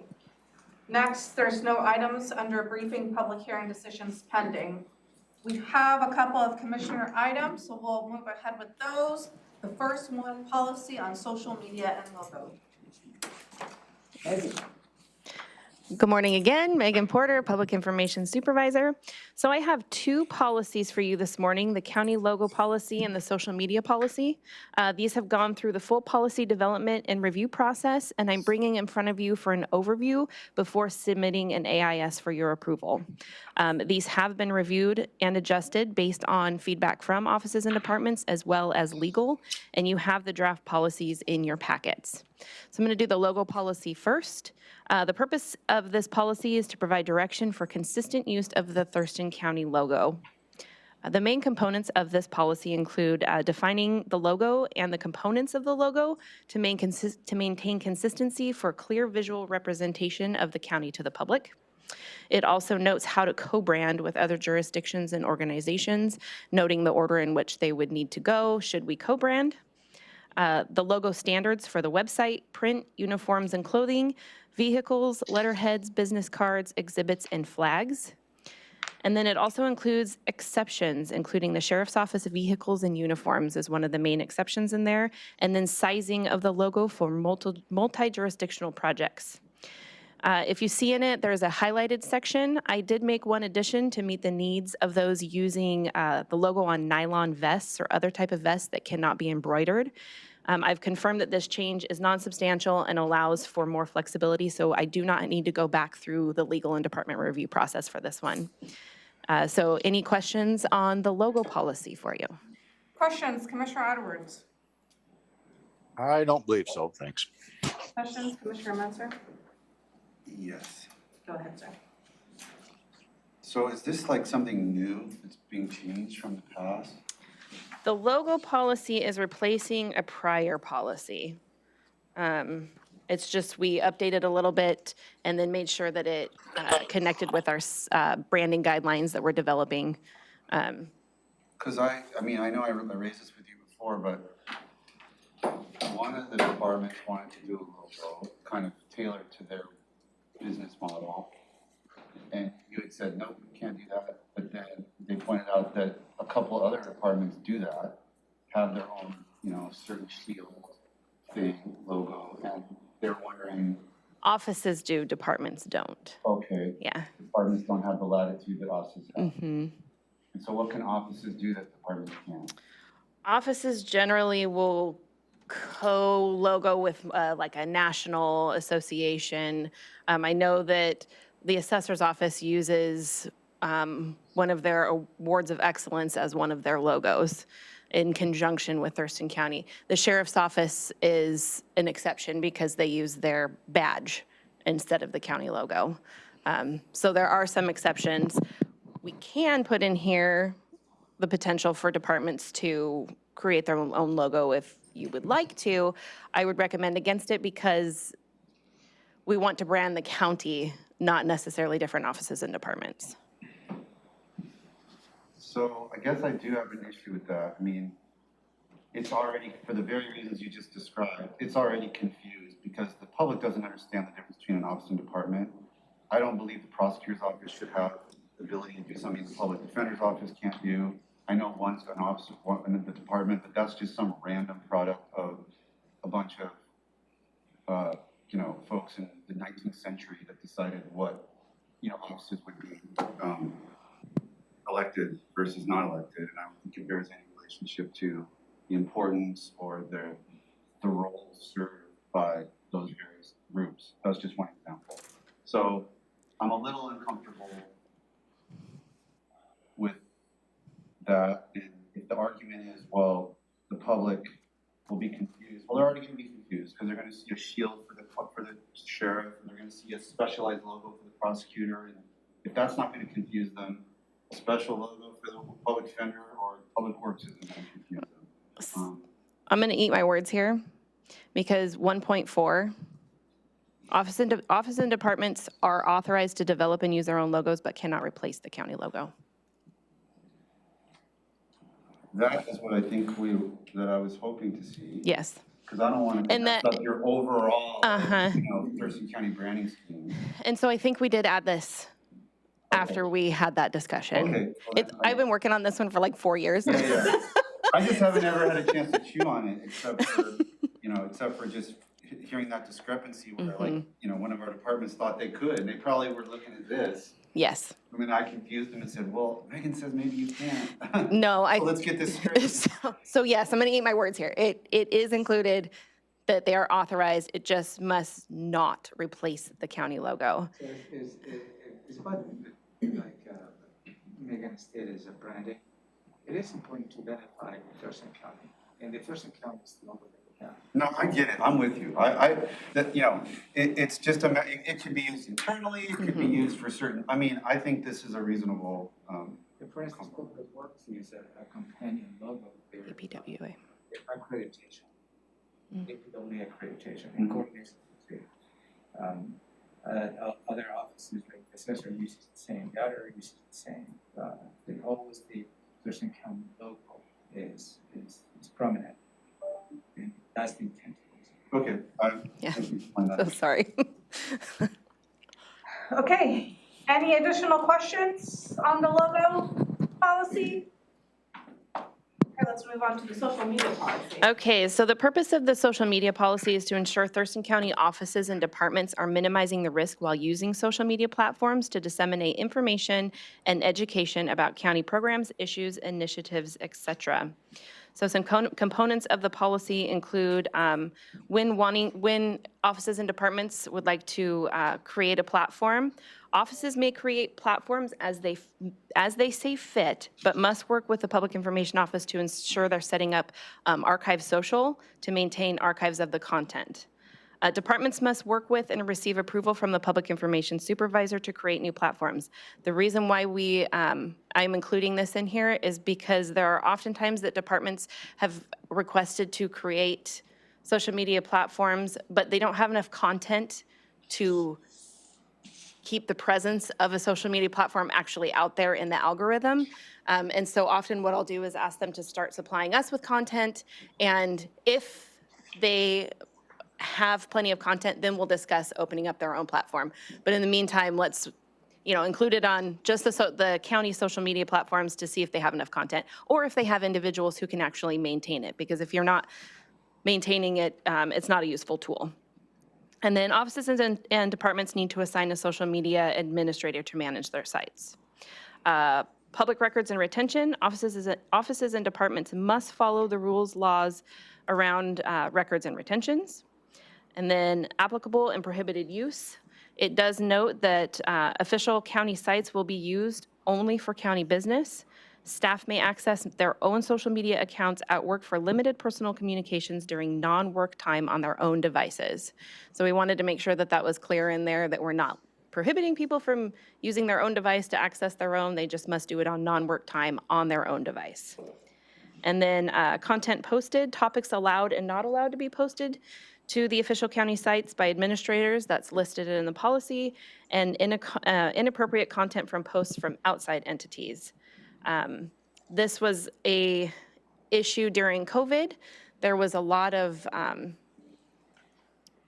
hateful and threatening posts made on public health's social media sites, but we didn't have a policy, so we couldn't delete any of them. So we wanted to make sure it's really clear what's allowed and what's not allowed. And then should you approve this policy, I'll draft a disclaimer for offices and departments to post to their social media accounts that notes the inappropriate content. So if there is someone posting hate or threatening messages, those posts can be deleted. So do you have any questions around the social media policy? Questions, Commissioner Edwards? Yes, I do have questions, and I'm probably not the one to, I'll just express my concern, I guess is what I'll say. And that is the difference between an elected office and a county department. We have all the authority to dictate with departments. I'm not sure we have that same authority to dictate with offices. And I really don't know how that fits. I just want to approach that from a rather cautious perspective. So I'll just let it go at that. This policy has been reviewed and feedback was provided by the office's representatives on the policy committee. And then that's why in here it's pointed out that offices can create and maintain their own platforms. They don't need approval to do that. They just need to ensure that they are meeting the record and retention and archive requirements. So that's why that's called out separately on here as well. Okay, thank you. Commissioner Munster, question? No, I think Commissioner Edwards, that was a good question, and it sounds like we've got buy-in from all of our different groups, so I appreciate that work on doing that. Yes, and once I do think that there is that dynamic, and we need to make sure we respect those boundaries. Yeah, and once I draft the disclaimer, that will also go through the review process so that everybody has an opportunity to provide their input to make sure that it doesn't interfere with the office's ability to act independently. Okay. Thank you, Megan. Thank you. I will bring these forward in an AIS. Thank you. Okay, next is Racial Equity Council, application process review. Good morning. Oh, do you want me to sit there? Please. You can face the commissioners. Sorry. Good morning, Commissioners. Nicole Miller, Racial Equity Program Manager. Here to talk to you about the council recommendations. And so just to give you a little bit of history about how we determined to move these 11, and it's 11 applicants, not 12. I need to talk to you about one of the applicants. But how we decided to move these 11 applicants forward. Romero and I met and talked about the requirements that we had all gone over, that 50% membership, at minimum 50% membership would be in unincorporated Thurston County. And then he and I talked about some other requirements. One of the things that we had put in the resolution was that council members could live or work in Thurston County. And because we had 19 applicants, we had a really good pool of applicants. There were several applicants that did not reside in Thurston County, and so they didn't come forward on the list. There were also 2 applicants that didn't meet the requirements because one was running for office, and we had determined that we wanted to keep politics out of our Racial Equity Council. And then there were a couple of county employees that also applied. And in talking to Romero, we really want this to be a community advisory council. So then I met with, I contacted 2 community members who I wanted to review the applications and kind of prioritize them based on the parameters that we had set.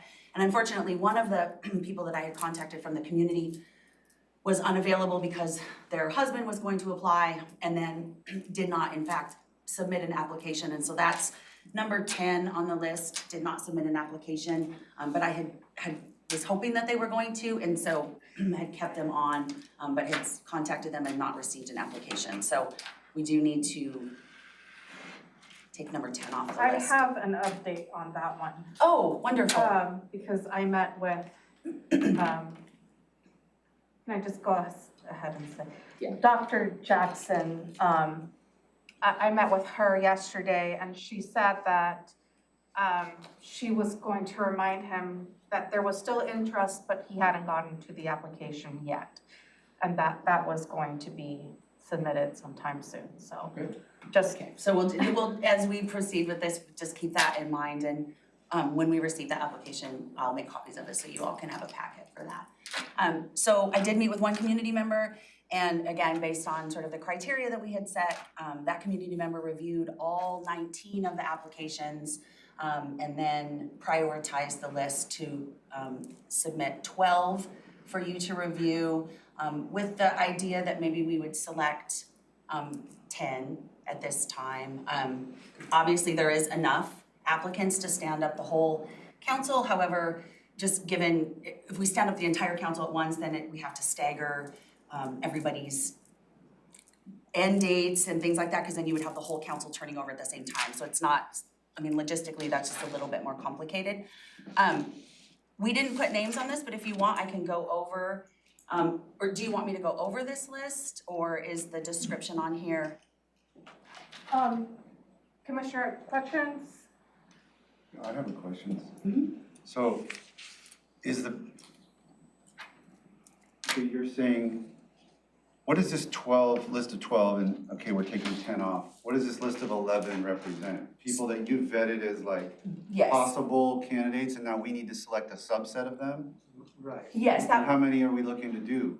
well, that would be up to you, Commissioner. I mean, I think the idea is that we would want to maybe stand up 10 out of the 12 top candidates or 11 top candidates. But there are 19 total. But we're not seeing a few because 2 are county employees, 1 was a candidate for office, and a couple only worked in Thurston County, didn't live here. Yes. And then there was also a couple that just, when I met with the community stakeholder, they didn't prioritize a couple of the applications up in the top These are 12. the best 12 that, in terms of most responsive to the parameters that we set. Yeah, most responsive and creating a nice balance of experience, and so there's a nice balance of lived experience amongst this group, people who have lived experience with being in systems that have typically marginalized or oppressed folks. There's people on this preference list or on this list that we've pulled forward that have lots of experience in policy and making change at a statewide level. There's a couple people that are community organizers. So 2 more questions. One is about the location.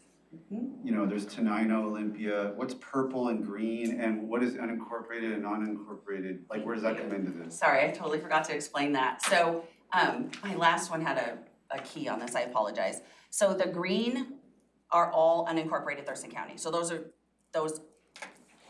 the 6 people that applied that do not live within city limits of anywhere. Those were the only 6 that did not live within the city limits. So they are all unincorporated, and so we put them all on the list because they all qualify based on. And Olympia just means they have an Olympia address because they're unincorporated? Usually that is the case. Or does Yes. does it actually mean they live closer to Olympia than Lace? No, it just means they've got the Olympia address. Yes, but it's all, Which is everybody. I went on the geo-data site and I put in everybody's address and looked at everybody's precinct. Okay. So purple is within the city limits of Olympia. The light blue is within the city limits of Tumwater. And the yellow is Beige. Lacey. Beige is Lacey. Okay, and then last question, so then on number 6, Caucasian, didn't we have an element in it that at least initially, or I can't remember how we phrased it, but there was a question about whether or not there would be people who are not in the BIPOC community who would be part of this? So the initial resolution says that, so initially we said that we were gonna stand up seven council members initially. That was what the resolution said, with the idea that we would add the following 8 in the next 3 years to build the council up to 15. And part of that was so that we could be successful in getting enough applicants to stand up a council of 7. Didn't expect to have so many more applications and so many amazingly qualified people. So that's why we're suggesting standing up more than 7 at this time, just because we had such a great pool of applicants. And number 6 lives in unincorporated Thurston County and is Caucasian, and the board itself of total of 15 doesn't have a requirement that everybody be BIPOC.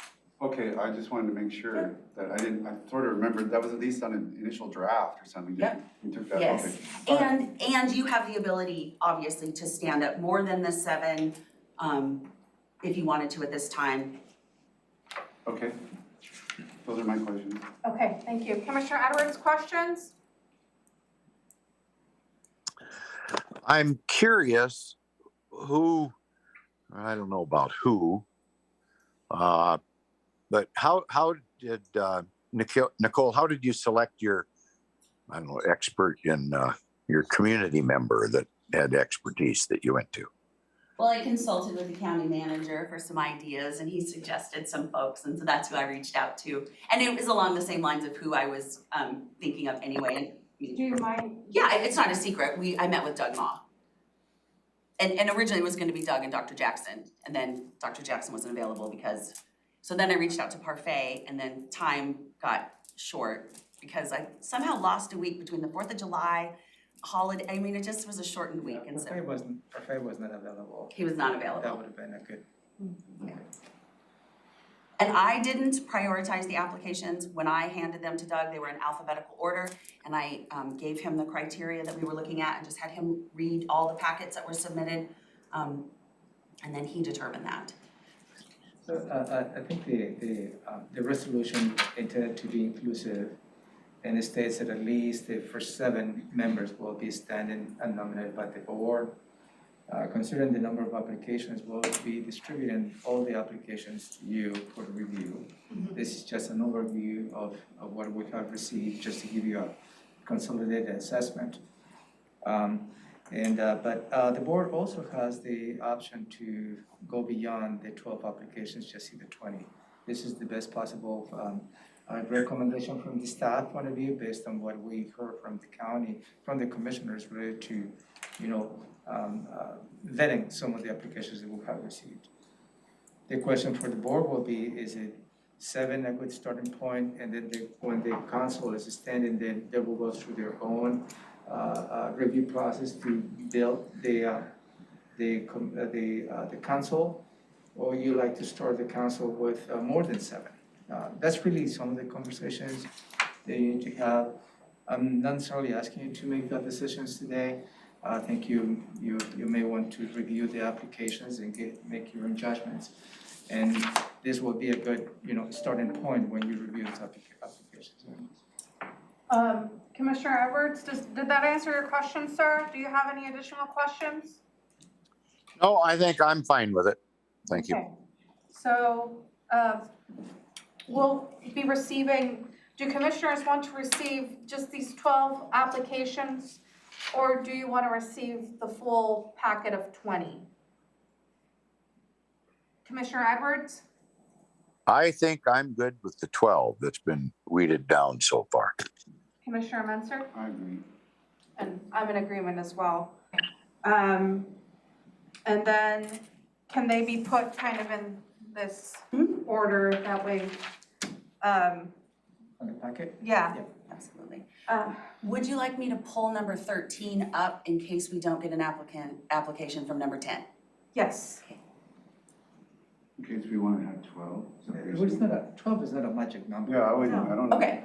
Yeah. Okay. I mean, to me, if we did 11, we would be going above and beyond the original vision of doing 7, so. Okay. Well, for me, it's just having an additional application to review. For me, 12 seems too much of a number, honestly. Like I would probably want to whittle it down to either 11 or 9. Just 12 seems, it's an even number, and it seems like it's gonna be, so, it's gonna be a big group of schedules and a big group of people for Nicole to wrangle, so. Literally the thoughts of it. But, I just would like to kind of see what's out there and kind of the applications that come through and make my decision harder, I guess. That's fine, yeah, I mean, I'm just gut feeling, shooting for 9 might be, a great number, grabbing 2 more from a good pool. not making it overwhelmingly large at the beginning, leaving ability to stagger, so that's kind of what I'm thinking. Maybe I'll try to whittle down to the top 9, but if we want to throw 13 in there for consideration, that sounds good. Is that how I wasn't sure what I was supposed to do with this sheet. I needed this explanation, so Makes complete sense. I wasn't quite ready to But know. But the thing is, the number 13, who? Because some of the information that we presented to you, either they don't live in the county. Okay, so if they don't live in the county, okay. So either they're county employees or they have other elements. So who number 13 will be if I So Doug ranked all of the applicants from 1 to 20. And only the last 2, there was 2 county employees that applied, 1 is also running. So that was there was 2 descriptors for 1 person. So 2 county employees applied, so they wouldn't make the list. And then 2 people who live outside the county. So there's 4 that wouldn't, 11, 15, there's 4 others that do qualify. Let's not complicate things, and let's just leave it out, let's just. Okay. Yeah, let's just You have review. a good pool of Yeah. candidates, and we'll distribute those applications to you. And maybe we can give you a couple, 3 weeks for you to review the applications. We'll bring this item in 2-3 weeks, and then we engage in that conversation as to who you like to appoint initially. And 2 the weeks is number. enough for me. I mean, just because I'd like to, is that okay? Because I'd like to get this thing Yeah. moving. Yep, okay. And I'm Does that also, work for you, Commissioner Edwards?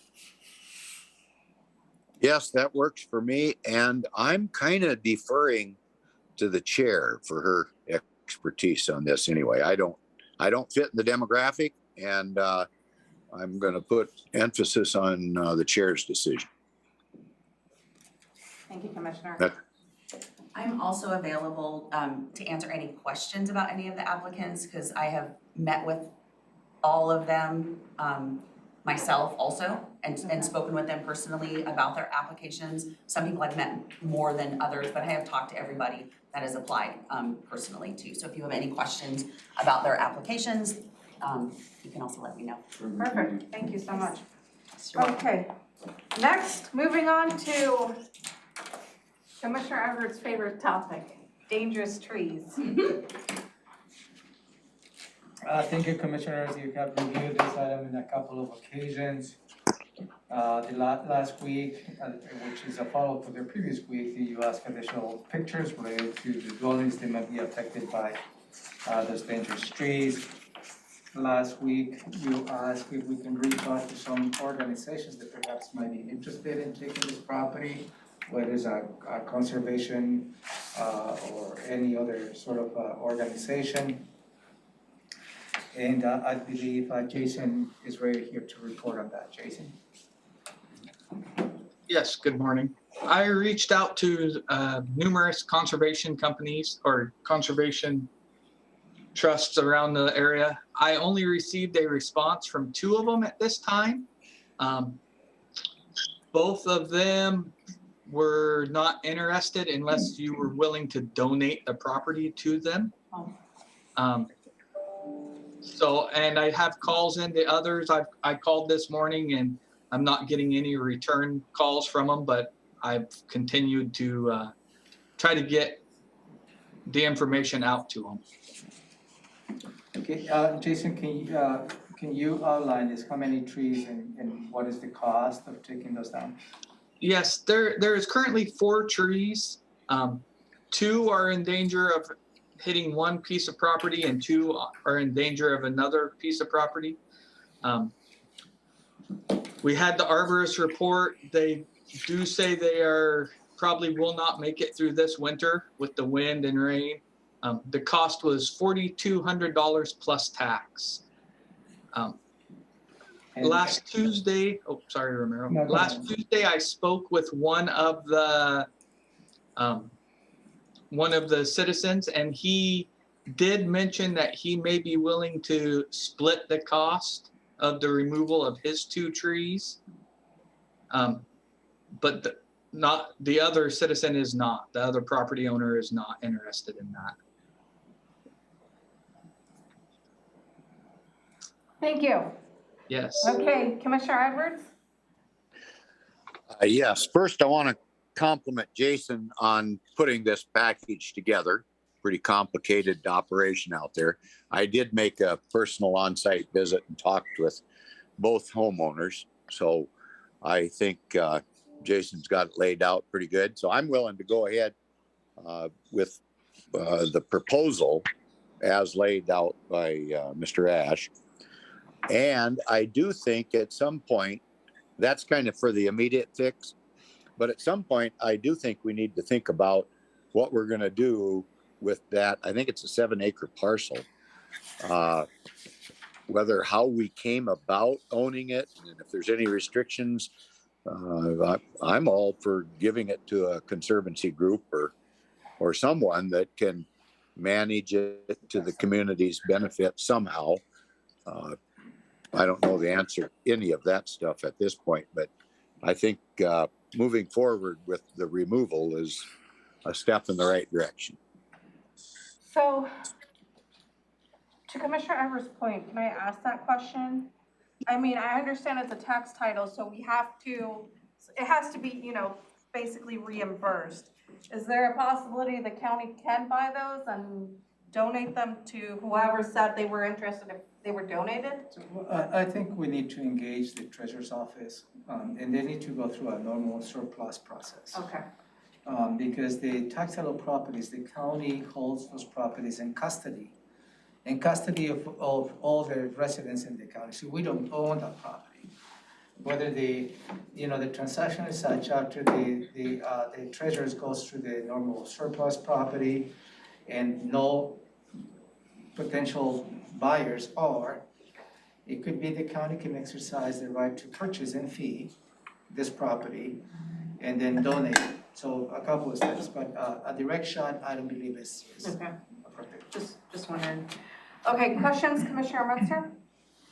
Commissioner Edwards is good, I'm good. Okay, so you have 3 thumbs up on this. Thank you, Thank Jason. Okay, commissioners, it is 11:30, 30 minutes for commissioner items. Commissioner Edwards, we'll start with you.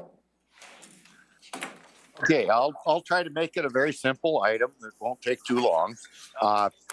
And what I'm referring to is the information that was submitted by Mr. Pettit this week, and having to do mainly with the decision made on an attorney general's opinion from some years back, having to do with Ken Eikenberry at the time was the attorney general, and Chris Gregoire was the attorney that did the work. She went on to be the attorney general at a later time and then went on to be governor, obviously.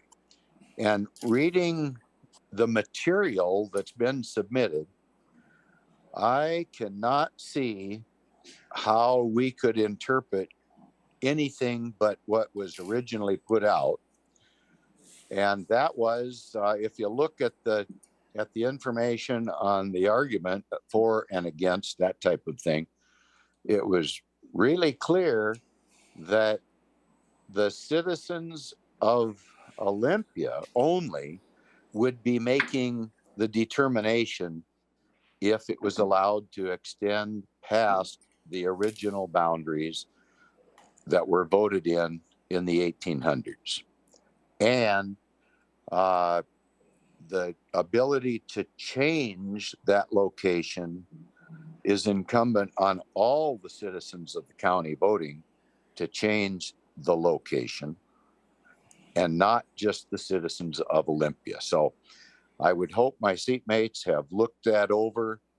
I have asked for a legal opinion from the Attorney General and a legal opinion from our own prosecuting attorney, and apparently that's pending, although a request was never submitted to the Attorney General of the state of Washington, Bob Ferguson, to review this and see which one is going to hold up, because I hate to see this thing move forward and we end up in litigation. That's possible. I don't know that that's going to happen. And then what do we do when the court comes back and says, oh no, Christine Gregoire was right when she put this opinion together? What do we do at that point? So I'm not going to belabor it. I mean, my position has been the same all along. It's just that it's stronger now than ever. And I still haven't had any rebuttal from our own legal representative that maybe could convince me. If I know, reading the opinion from the Supreme Court from 2004, I think maybe a word was mentioned, whether it was current or existing or something like that. And I think that's what we're trying to hang our hat on this issue. And I don't think it holds water with the arguments put together by Christine Gregoire. So that's kind of my hope, that we do a review and get a real analysis of what she was wrong. I don't think she was. So that's where I'm at. I know we're not here necessarily to debate that, but I do think Mr. Pettit has done his homework, and it looks to me like we're on pretty shaky ground moving ahead. And I don't know about all the issues, but boy, at least that one. Okay, that's it for me, Madam Chair. Thank you, sir. Commissioner Menzer? Yeah, I think Elizabeth Petrich and John Thunheim also did their homework, and with all due respect, Commissioner, yours and Mr. Pettit's legal analysis does not outweigh, to me, the legal analysis we've gotten from our attorneys, who have been emphatic that the risk of the interpretation that you're promoting is basically zero. And I am not interested in expending any more taxpayer resources toward pursuing frivolous legal theories that are really just designed to advance a political goal that you and Mr. Pettit have to stop the lease of 3000 Pacific. So that's where I stand. Madam Chair, after and when you get when I can, I'd like to do follow-up. Go ahead, sir. I guess I'll say it's not a political battle with me. I am strictly watching out for the benefit of the taxpayers of Thurston County. And I just can't see where the information provided on the research done by a past Attorney General, that we can overcome that. And I'm not asking, I've never asked for money to be spent. I've asked for a legal opinion from the Attorney General of the state of Washington. Taxpayers pay for the attorneys that work for the Attorney General's office. You've made the point in several other contexts that waste of taxpayer money is a waste of taxpayer money, whether it's happening here in Thurston County or at the state level. That, sir, is a complete waste of taxpayer money. Mr. Pettit has brought, I believe, 8 legal proceedings in the time that I've been on this board, all of which have been drummed out of court, having no merit. And this is yet just another in a train of wasteful taxpayer expenditures.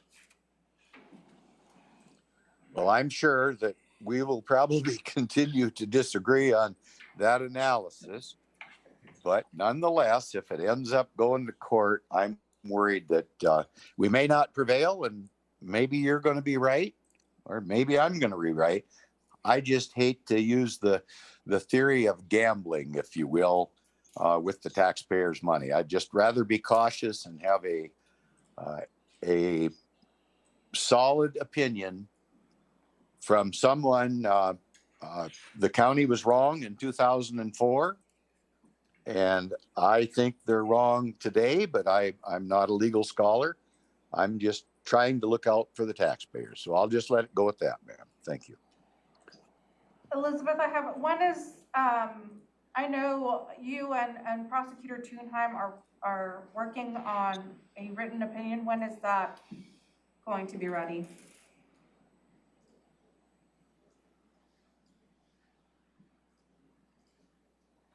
Well, honestly, we're kind of in the middle of a firestorm of legal litigation actions.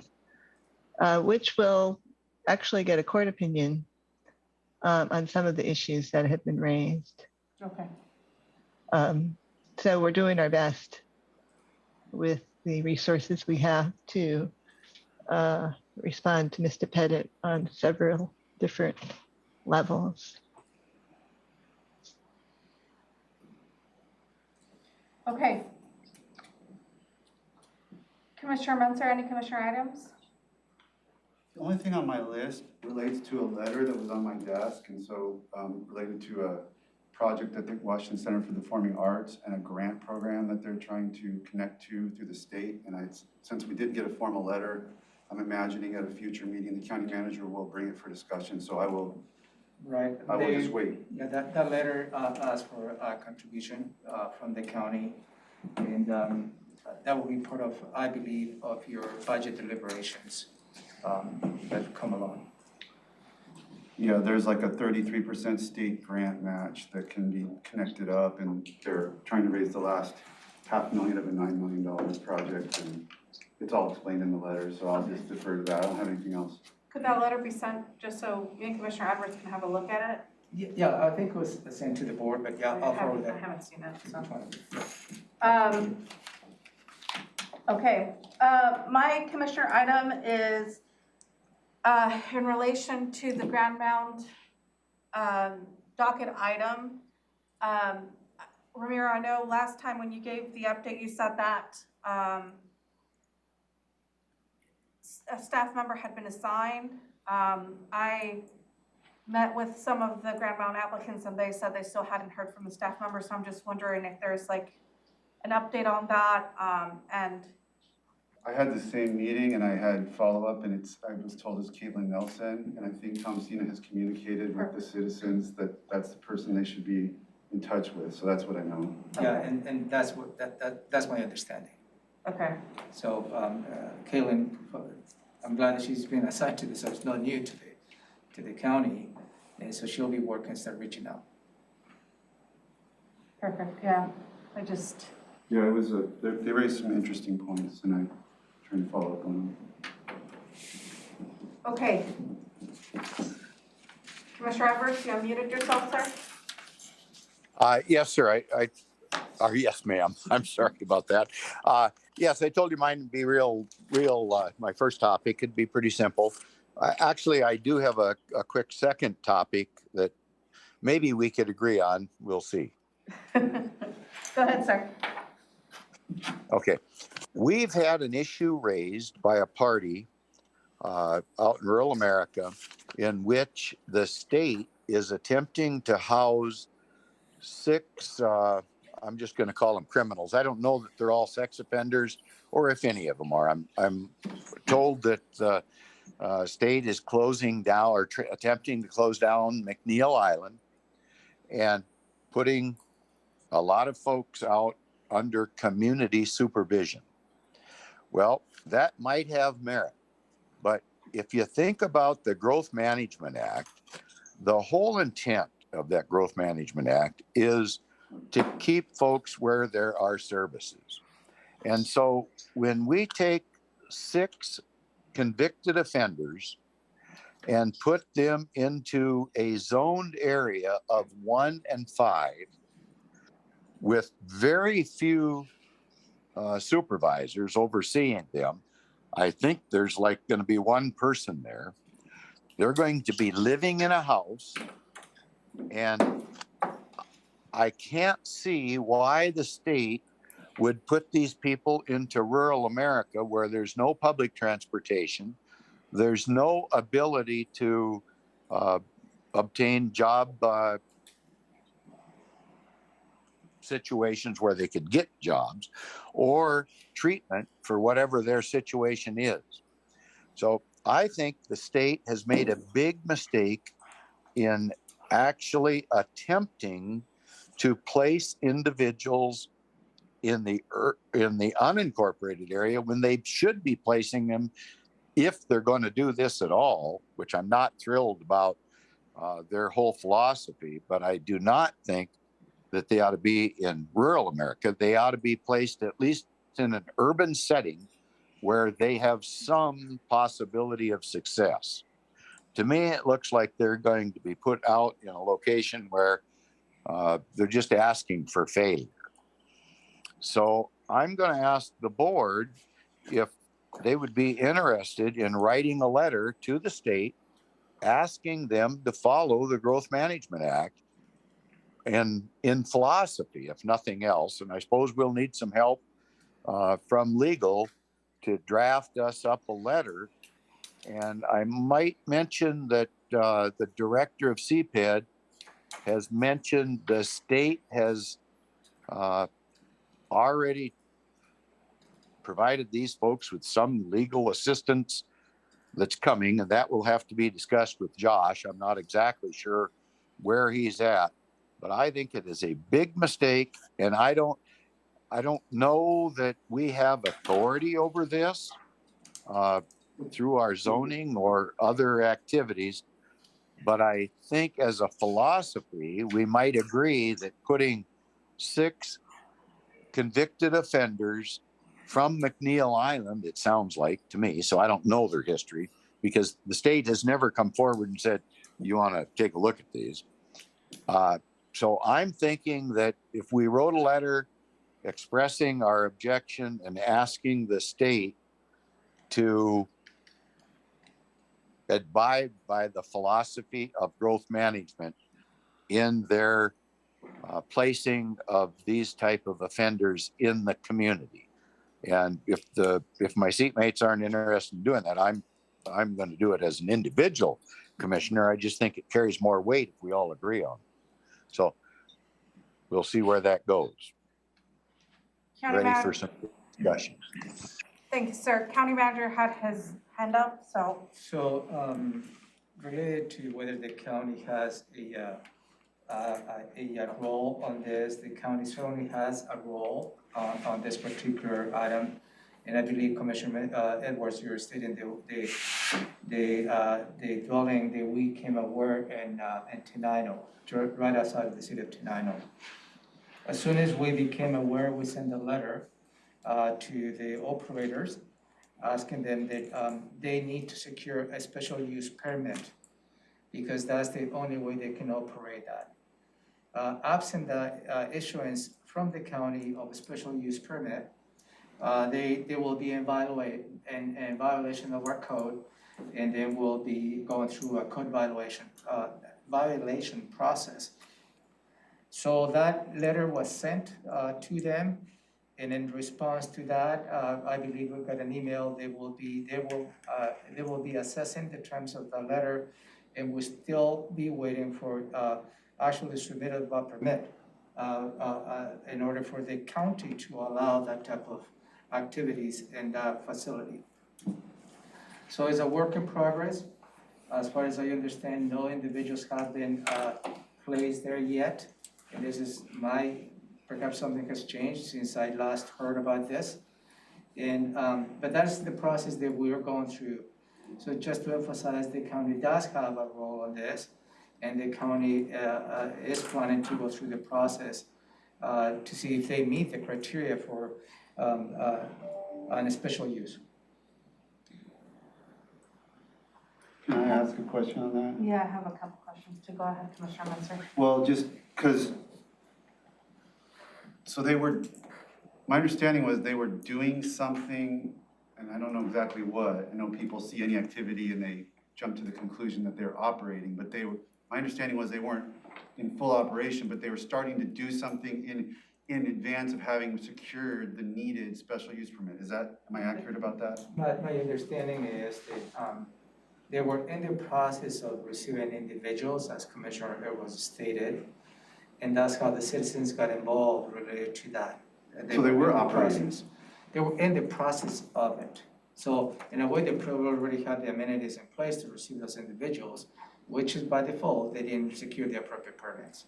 So as soon as we made aware of that, we submitted a letter. Yeah, well, I bring that up because in public comment last week, an individual said that she tried to contact me and I didn't respond. I didn't have a communication from her, but I did meet with another gentleman who said he was representing the neighbors of the community. And we had a long meeting back in, I want to say April, where I went through and I brought in CPED staff to see exactly what the county manager said, like what is the avenue for county discretion or authority here. Was told they would need a special use permit. So I communicated that to the gentleman and explained how that process works and how they would be able to weigh in on that process. But I guess because this outfit decided to just operate without going through that process, then the citizen jumped to the conclusion that I had given them wrong information. But of course, I had no way to predict that they were going to operate without following county code. So it was just, I want to clear that up because I don't get a chance to respond directly to public comment, and I understand why they're frustrated if I told them there'd be this process and then all of a sudden it looks like they're operating and that process never occurred. But that wasn't my fault and it wasn't CPED's fault. It was the applicant, I'll call them, the should have been applicant who decided to violate the law. And there was no way for me to have predicted in April that the applicant would violate the law. So I do understand the frustration, but I also want to make sure that the citizens don't think I gave them the wrong information because I didn't. And it sounds like we are immediately, upon receiving notice of that violation of law, responding appropriate to our code. And I guess my question then that follows is, what discretion, like within the context of evaluating a special use permit, how likely are they to get it? Do they have to just check boxes and we give it to them, or do we have some kind of discretion, or do they have boxes to check that they're not going to be able to check? Like, what is the likelihood of their success on a special use permit? That is a difficult question to answer. But you can talk, but you or Josh could tell me what's the evaluation criteria by which that's granted or not? I can bring you that. So I do have an update on the process. If I can bring you the update, I just got an email. Staff from CPED have met with the president, CEO, and owner of the Supreme Living Company. That's the company who has those plans. Regarding the property located at 2813 140th Avenue, Southwest and Tenino, where the citizens have stated that the house will be used for transitional housing. The meeting, CPED and the president of Supreme Living discussed the proposed tenants and the housing they have identified perhaps, and the type of permit they need to secure. The summary of the conversation that took place includes the Supreme Living does not currently have any residents in the house. Supreme Living will not house any residents in the house until the permit has been satisfied. Supreme Living type of residents they house do not require a state or federal permit. The proposed residents will not be on parole, and the proposed residents will not have an active current status with the Department of Corrections. So it's a little bit different. That's just what I'm reading. They discussed the permitting approaches they perhaps may have available to them. So we will continue to have those conversations. And the county does have a couple of categories they may fit. It's an adult family home, secure community transition facility, residential care facility, essential public facility. So what I'm hearing is perhaps the board's interested in what the likelihood of something like that may be permitted. We'll follow up in terms of that process and I will report back to you. But those are the latest that I had. And thank you for staff sending me that email. Commissioner Monts, are you done? I'm done for now. I'll let you go ahead. So that clarifies some points for me. My questions and concerns are,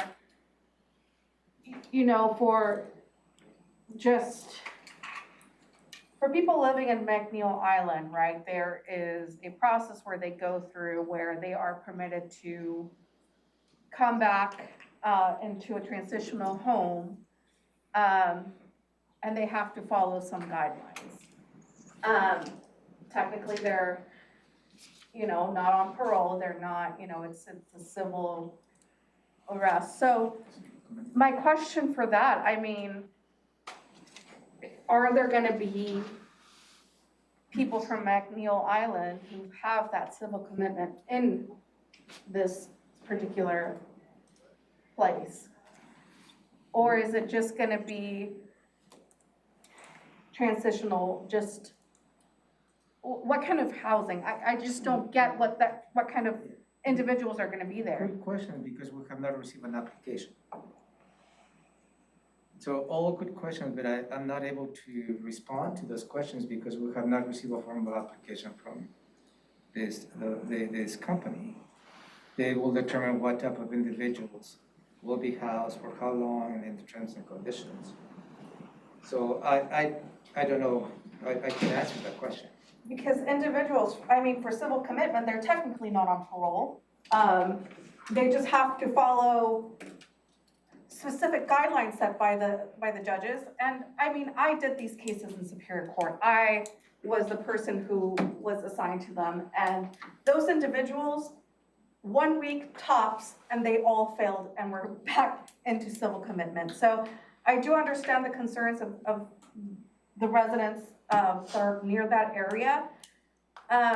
So, you know, I'm in support of writing a letter to the state with Commissioner Edwards asking that, you know, if it's gonna be individuals from McNeil Island, that, you know,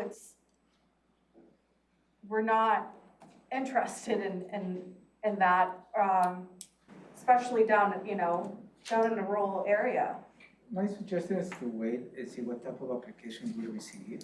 Because I'm curious, like, I think there's a difference between what you're describing and Commissioner Edwards has referred to McNeil Island, and I never heard that part of it.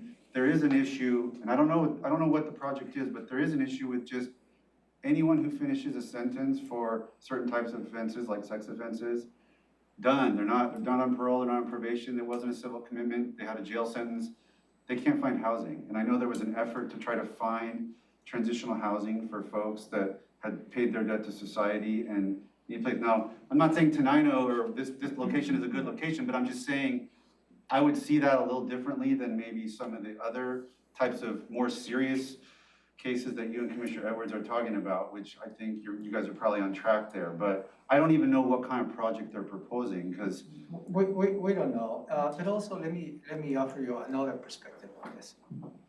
And the perspective is that any property owner in the county has the right to submit an application and go through a process to secure an application and permit from the county. That's a right. I don't think the county shouldn't be in the position to say no before even an application is submitted.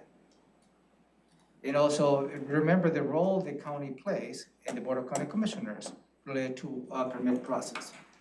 So I think it's two elements in this that you really need to consider.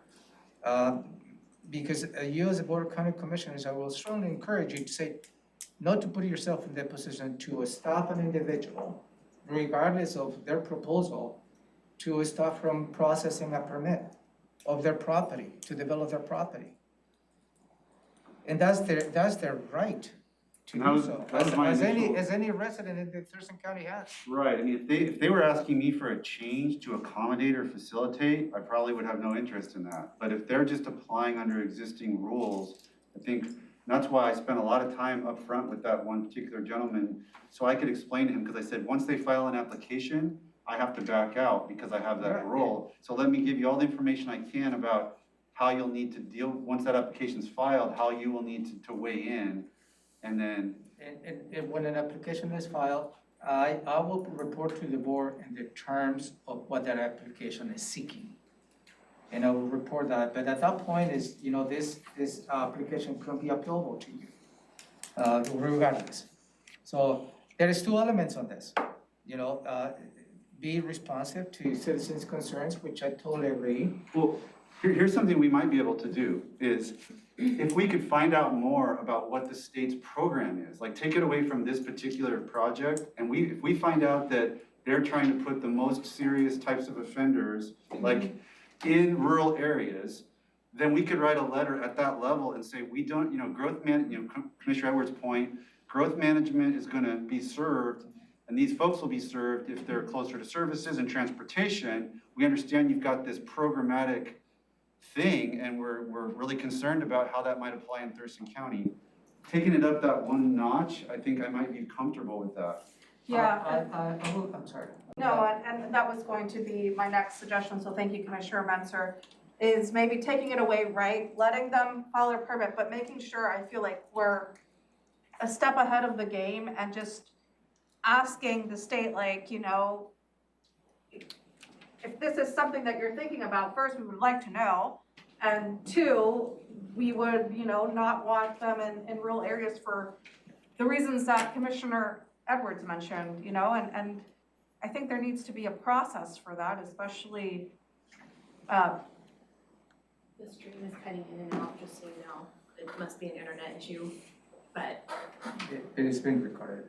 it's recording, but it's not showing up on live stream, just so you know. Is it gonna be posted later? Well, it is, I will see if TC Media can get it to me so I can replace. Okay. But it's currently not working well, and I don't know if it's just the internet connection is not the system, so. Okay. So what I will ask is Leah to look into what the details of what the state's program is. Leah Landa. Oh. Okay. Commissioner Edwards, how does that sound to you? That sounds good. I think Commissioner Menser's got it right on point, that we get ahead of the ball game here, so to speak, and find out what the intent of DOC is on all this release process and what they plan on doing, rather than trying to go through a third party and figure it out. I think go right to DOC would be the way to do that. So, and the sooner we can do that, I think the better position we're going to be in to have an understanding, and then see if we want to pursue a challenge, if you will, to the general philosophy of maybe overriding the intent of growth management, because I think it is a big mistake on what I know so far. So I think you guys are right. Cool. We need to get ahead of it. I'm always there. Mainly, my concern is for our citizens first, and the bureaucratic process obviously second. So I'm with you. I told you I'm just going to bring up something that would just be quick, you know.